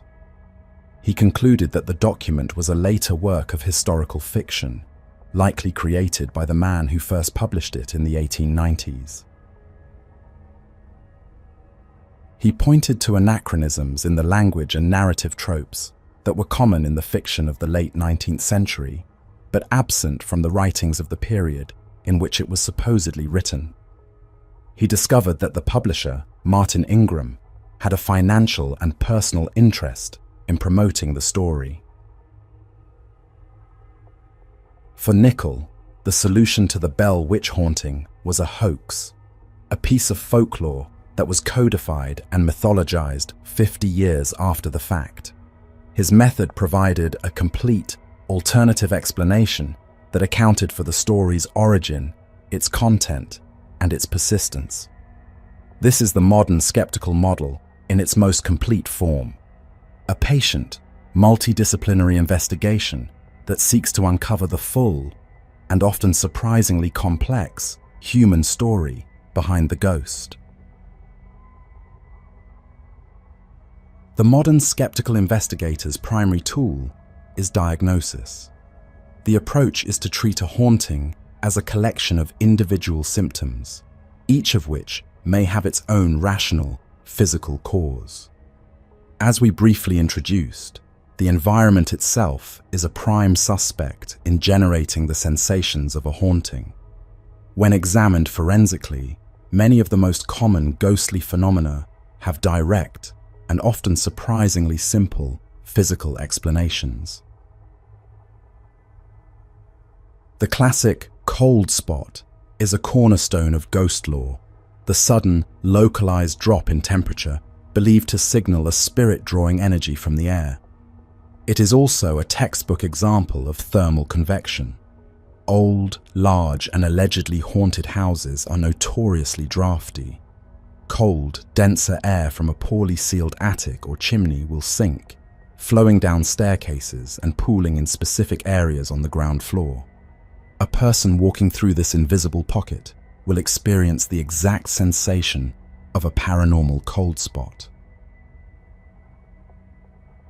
We also saw in our exploration of the brain how infrasound, the low-frequency sound we cannot hear, can induce feelings of unease, anxiety, and visual distortions in the periphery.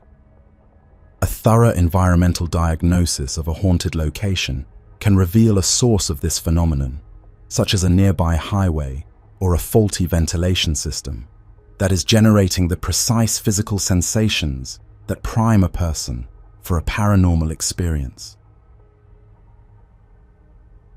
The most dangerous of these environmental mimics is carbon monoxide. In 1921, the ophthalmologist William Wilmer published a landmark paper on a family that was convinced their home was haunted. They reported hearing bells, footsteps, and strange voices. They felt the presence of spirits, were physically held down in their beds, and saw ghostly apparitions. The cause was found to be a faulty furnace leaking carbon monoxide into the home, inducing a state of prolonged, shared hallucination. This case became the archetype for a tragic, but not uncommon, environmental diagnosis. These factors, air currents, low-frequency sound, atmospheric gases, form the basis of the skeptical approach. They demonstrate a crucial principle. The immediate environment is an active participant in any haunting. The feeling of being in a haunted house is a real feeling. The question for the investigator is whether that feeling is being caused by a disembodied spirit or by the subtle and often invisible physics of the house itself. The skeptical investigator begins their work by assuming the house, not the spirits, is the primary agent. The modern paranormal investigator's claim to scientific legitimacy rests upon technology. The toolkit of the ghost hunter, the EMF meter, the digital recorder, the thermal camera, is presented as an arsenal of objective instruments for detecting the spiritual world. From a skeptical perspective, however, these tools are often misunderstood, and the data they produce is a classic example of a technological artifact, a finding that is a byproduct of the investigative process itself. The most common of these tools is the EMF meter, an instrument designed to detect fluctuations in electromagnetic fields. Investigators use it on the theory that a spirit's presence may disrupt these fields. In practice, nearly every modern building is saturated with electromagnetic fields from a host of mundane sources. faulty wiring, electrical appliances, power lines, and mobile phones. A spike on an EMF meter is evidence of the complex electrical environment of a modern home. The same critique is applied to the practice of recording for electronic voice phenomenon, or EVP. As we explored in our discussion of the brain's pattern-matching systems, the human mind is brilliant at finding signals in noise. The process of listening to hours of audio static with the intense expectation of hearing a voice is a perfect recipe for auditory pareidolia. The brain latches onto random noise, and our innate cognitive drive for meaning interprets that static as a coherent, disembodied voice. This principle is taken to its logical extreme with the development of the spirit box. This is a device that constantly scans through radio frequencies, producing a chaotic stream of random noise and broadcast snippets. Investigators believe spirits can manipulate this audio stream to form intelligent responses. The skeptic argues this is a direct, electronic inducement of apophenia.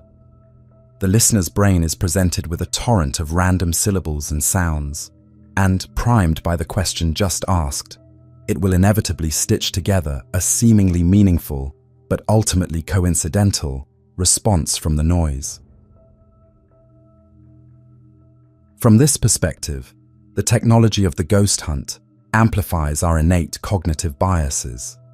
The devices produce ambiguous data: a beep, a burst of static, a cold spot on a thermal camera. The investigator's own desire to find a pattern then provides the meaning. The data is a Rorschach test. The investigator is an active and often unwitting co-creator of the haunting itself. The modern ghost is a media ghost, shaped by a powerful feedback loop. We will now explore the evolution of the mechanisms that drive this loop. The appearance, motivations, and methods of the ghost are no longer shaped primarily by organic folklore, but by this ever-accelerating cycle between popular media and public belief. Media provides the very script and visual language through which many people interpret their own uncanny experiences. This process began in earnest in the 19th century. The printing press had already transformed the ghost from a fluid piece of oral tradition into a fixed, literary narrative. The Victorians perfected the ghost story as a form of popular entertainment and moral pedagogy. Authors like Charles Dickens, with A Christmas Carol, used ghosts to comment on social inequality and to argue for personal transformation. A different, more antiquarian tradition was perfected by scholars like M.R. James. His stories established a new template for literary horror. The ghosts were often ancient, malevolent entities, unearthed by a fusty academic who had stumbled upon a cursed artifact or a forgotten history. James's technique of creating a slow, creeping dread in a mundane, realistic setting would become a cornerstone of the horror genre for the next century. The literary ghost story created a sophisticated, psychological haunting that could be consumed privately, its terrors unfolding directly in the reader's mind. The arrival of cinema in the 20th century took these literary phantoms and gave them a physical, visual form. Early horror films provided the first moving, universally accessible images of what a ghost looked and acted like. This began the process of creating a standardized visual repertoire: a floating white sheet, a rattling of chains, a translucent figure walking through a wall. These were no longer just descriptions on a page. They were now concrete images, shared by millions. The feedback loop accelerated. Research has demonstrated a direct correlation between the consumption of horror media that claims to be based on a true story and an increase in viewers' paranormal beliefs. Films like The Exorcist or The Conjuring do not just reflect a belief in the supernatural, they actively reinforce it. They provide a detailed, dramatic, and seemingly credible script for how a haunting or possession is supposed to unfold. When a person experiences something they cannot explain, their brain consults its cultural repertoire for an explanation. In the modern world, that repertoire is saturated with the imagery and narratives of a century of horror cinema. The filmic ghost becomes the template. People begin to interpret their own experiences through the lens of the stories they have seen, creating a powerful cycle where the media both reflects and actively directs the future of popular belief. The feedback loop between media and belief, once driven by the slow release of books and films, has now been automated and accelerated to an unimaginable speed. In the 21st century, the primary curator of our cultural repertoire is the algorithm. Platforms like YouTube and TikTok have become the new, decentralized archives of the supernatural, and the algorithm has become the new global folklorist. This new folklorist is driven by a single, relentless imperative: maximize user engagement. The algorithm's function is to observe what you watch and then serve you more of whatever it predicts will keep you watching. In the realm of the paranormal, this creates a powerful and distorting selective pressure. A video of a subtle, ambiguous anomaly may receive some engagement.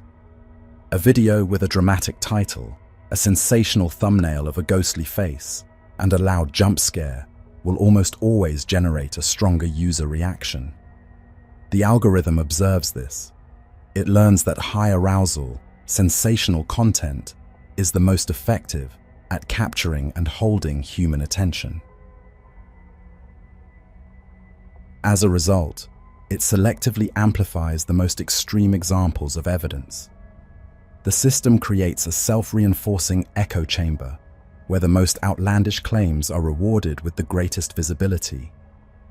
A viewer's casual curiosity about ghosts can be algorithmically channeled into a rabbit hole of increasingly intense content. The algorithm is a radicalizing engine. It gives us more extreme versions of what we want, shaping our perception of what is normal and plausible within the world of the paranormal. The internet has changed how we consume ghost stories. It has also fundamentally changed how they are made. In the 21st century, a new hybrid form of storytelling has emerged: digital folklore. These are narratives that combine the fixed nature of literary tradition with the collaborative, anonymous, and rapidly evolving characteristics of ancient oral tradition. This is folklore for the networked age. The most famous expression of this is creepypasta, a term for short, user-generated horror stories that are copied and pasted across the internet. The most significant of these is the legend of the Slender Man. This entity, a tall, faceless figure in a black suit who stalks and abducts children, feels like a timeless piece of folklore. It is not. The Slender Man was born on June 10th, 2009, in a thread on the comedy website Something Awful, where a user named Eric Knudsen, under the alias Victor Surge, posted 2 doctored photographs as part of a paranormal image contest. The character's unnerving appearance and the sparse, creepy captions Knudsen wrote captured the imagination of the community. Other users began adding their own stories, creating their own doctored photos, and even producing found footage web series on YouTube like Marble Hornets. The mythos was built collaboratively, with no central author. It blurred the lines between creator and audience, and its presentation as found evidence deliberately mimicked the way real-world paranormal claims are shared. This technique of blurring fiction and reality is taken to its logical conclusion with the rise of alternate reality games, or ARGs. An ARG is an interactive narrative that uses the real world as its platform, telling a story through a series of websites, videos, emails, and even real-world phone calls. Many ARGs are explicitly designed to masquerade as real hauntings or paranormal investigations. A story might begin with a leaked video of a strange event. That video might contain clues that lead players to a mysterious website for a fictional research institute. On that website, they might find puzzles that, when solved, reveal the phone number of one of the story's characters. The entire experience is a game, but one that is designed to feel as real as possible, with the players as active participants in the investigation. This creates a new and complex layer in the modern landscape of belief. We now have a growing body of paranormal-themed content that is a deliberate and playful simulation of a real-world mystery. The line between a genuine paranormal claim and a cleverly designed game can become almost impossible to discern for an outside observer. The digital ghost story is an experience, a puzzle, a piece of interactive fiction that invites you to believe, if only for a little while. For over a century, the debate between the believer and the skeptic has been fought over the authenticity of evidence. The core question has always been, is this photograph, this video, this audio recording a genuine anomaly or a man-made fake? The enterprise of both paranormal investigation and skeptical debunking rests on the shared assumption that this question can be answered. That entire paradigm is now collapsing. The rise of generative artificial intelligence and so-called deepfake technology represents a complete destabilization of visual evidence. We are rapidly entering an era where a convincing photorealistic image or video of a paranormal event can be generated from a simple text prompt in a matter of seconds. The best ghost photos of the future will be the product of a machine intelligence that has been trained on millions of images and can create an original, flawless piece of evidence on command. This creates a new evidentiary crisis. In the past, a skeptical investigator could examine a photograph for signs of a double exposure or a film negative for tampering. But how does one debunk a photograph that has no negative, that was not faked in any traditional sense, but was dreamed into existence, pixel by pixel, by a non-human intelligence? How do you prove a video is a deepfake when the technology to create it is evolving faster than the technology to detect it? The public battle for evidence, which defined the ghost story of the late 20th century, is becoming obsolete. The very ground of the debate is dissolving. When anyone can create a perfect piece of evidence with ease, the evidence itself becomes meaningless. The modern ghost, which became a media ghost through photography and film, now enters its final, postmodern phase. The new ghost is an AI ghost, a spectre in the machine in the most literal sense, its existence a matter of data and algorithm, completely untethered from any claim to a physical, verifiable reality. In the modern digital world, the battle over ghostly evidence often seems like a harmless game. But the question of how to handle unverifiable personal testimony is not new, and the stakes can be far higher than online arguments. The historical record contains a stark and terrifying reminder of the real-world social cost of building policy on spectral claims. That reminder is the Salem witch trials of 1692. At the heart of that catastrophic failure of the legal system was a specific type of paranormal claim, spectral evidence. This was the testimony of the afflicted girls that they were being physically and spiritually tormented by an apparition or spectre of the accused person.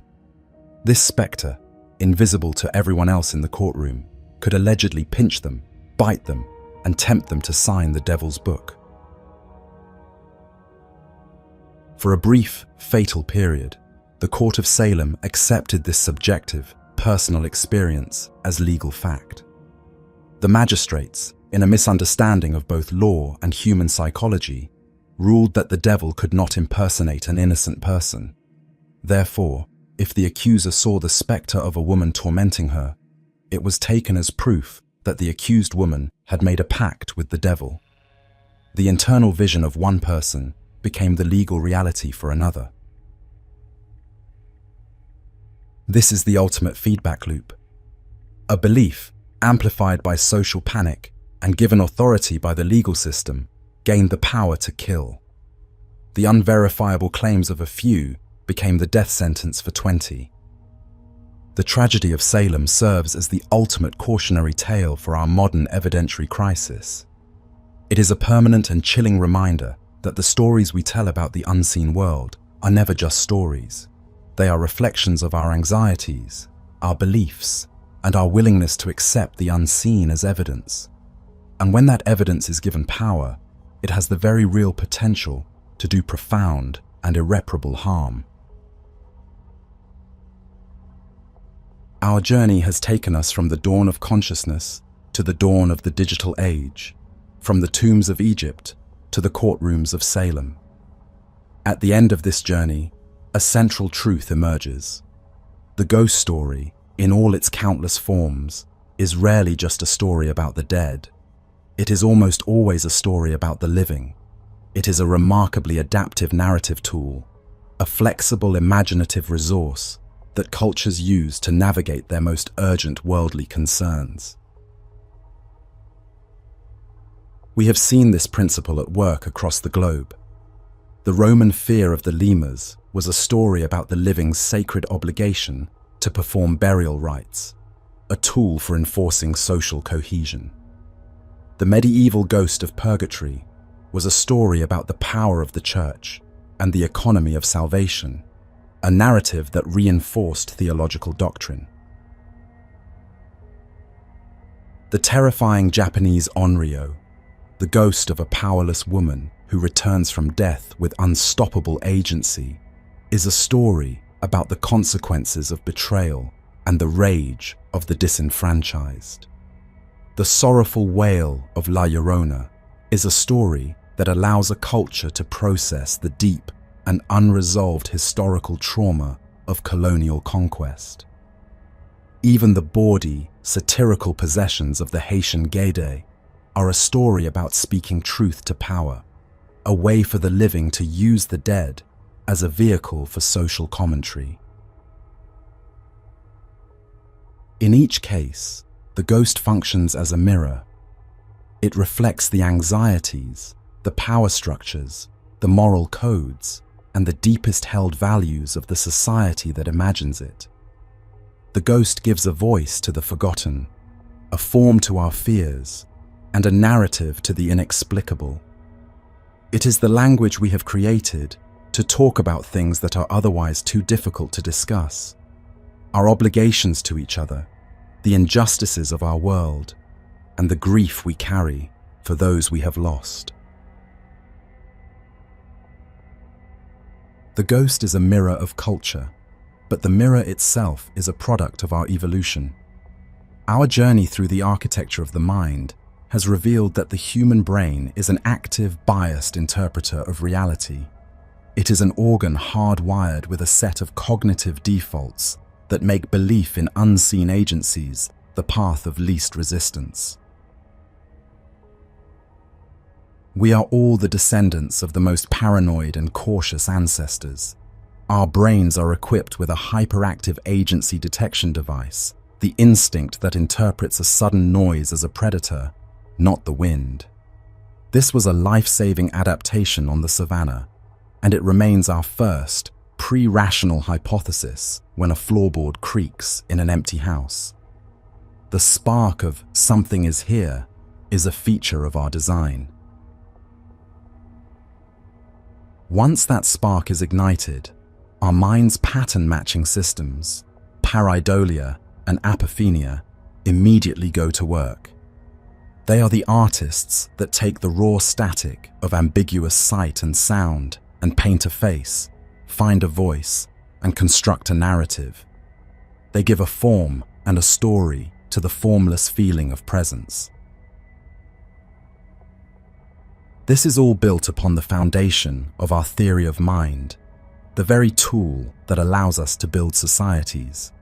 Our innate assumption that other beings have intentions and that consciousness is a separable property extends beyond the grave, creating the intuitive and persistent idea that a person can continue to exist after their body has ceased to function. This brings us to the final answer to our central question. At the beginning of this journey, we asked, why do we believe in ghosts? The evidence suggests this is the wrong question. Given the machinery of our minds, our predisposition for agency detection, our relentless pattern matching, and our innate theory of a persistent consciousness, the more accurate question is the one posed by the cognitive scientists themselves. Given our cognitive architecture, how could we possibly not? The ghost, then, is a vessel, a mirror, a cognitive artifact, and a social tool. It is born from the wiring of our brains, and it is dressed in the clothes of our culture. It is the most compelling and persistent story we tell ourselves.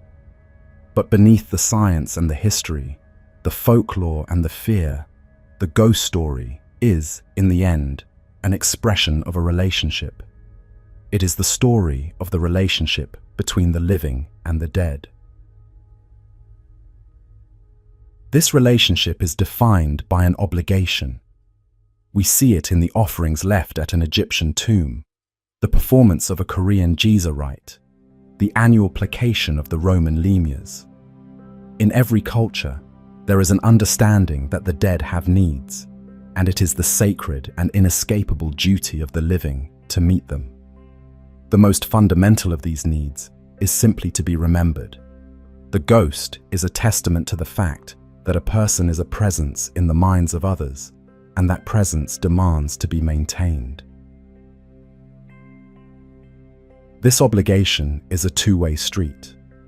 We care for the dead, and in return, the stories we tell about them care for us. The ghost story is a framework for processing our most difficult emotions.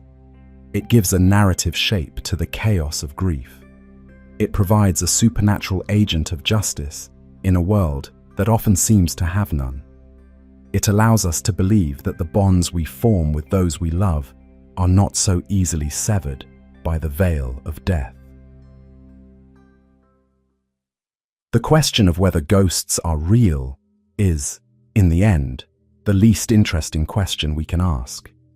The belief in them is real. The experiences people have are real. The fear, the comfort, and the enduring sense of connection are real. The ghost endures because we are human. It is the echo of our own evolutionary past, the mirror of our present anxieties, and the expression of our timeless, and perhaps hopeless, struggle against the finality of our own extinction. It is the story of our inability to let go, and it is born from the most powerful force in the human universe, the memory of love. These deep dives are only possible because of the direct support of our community. If you believe in this mission and want to become a direct supporter of this channel, helping me bring more stories to life, please consider clicking the join button below. As always, thank you for your time and attention.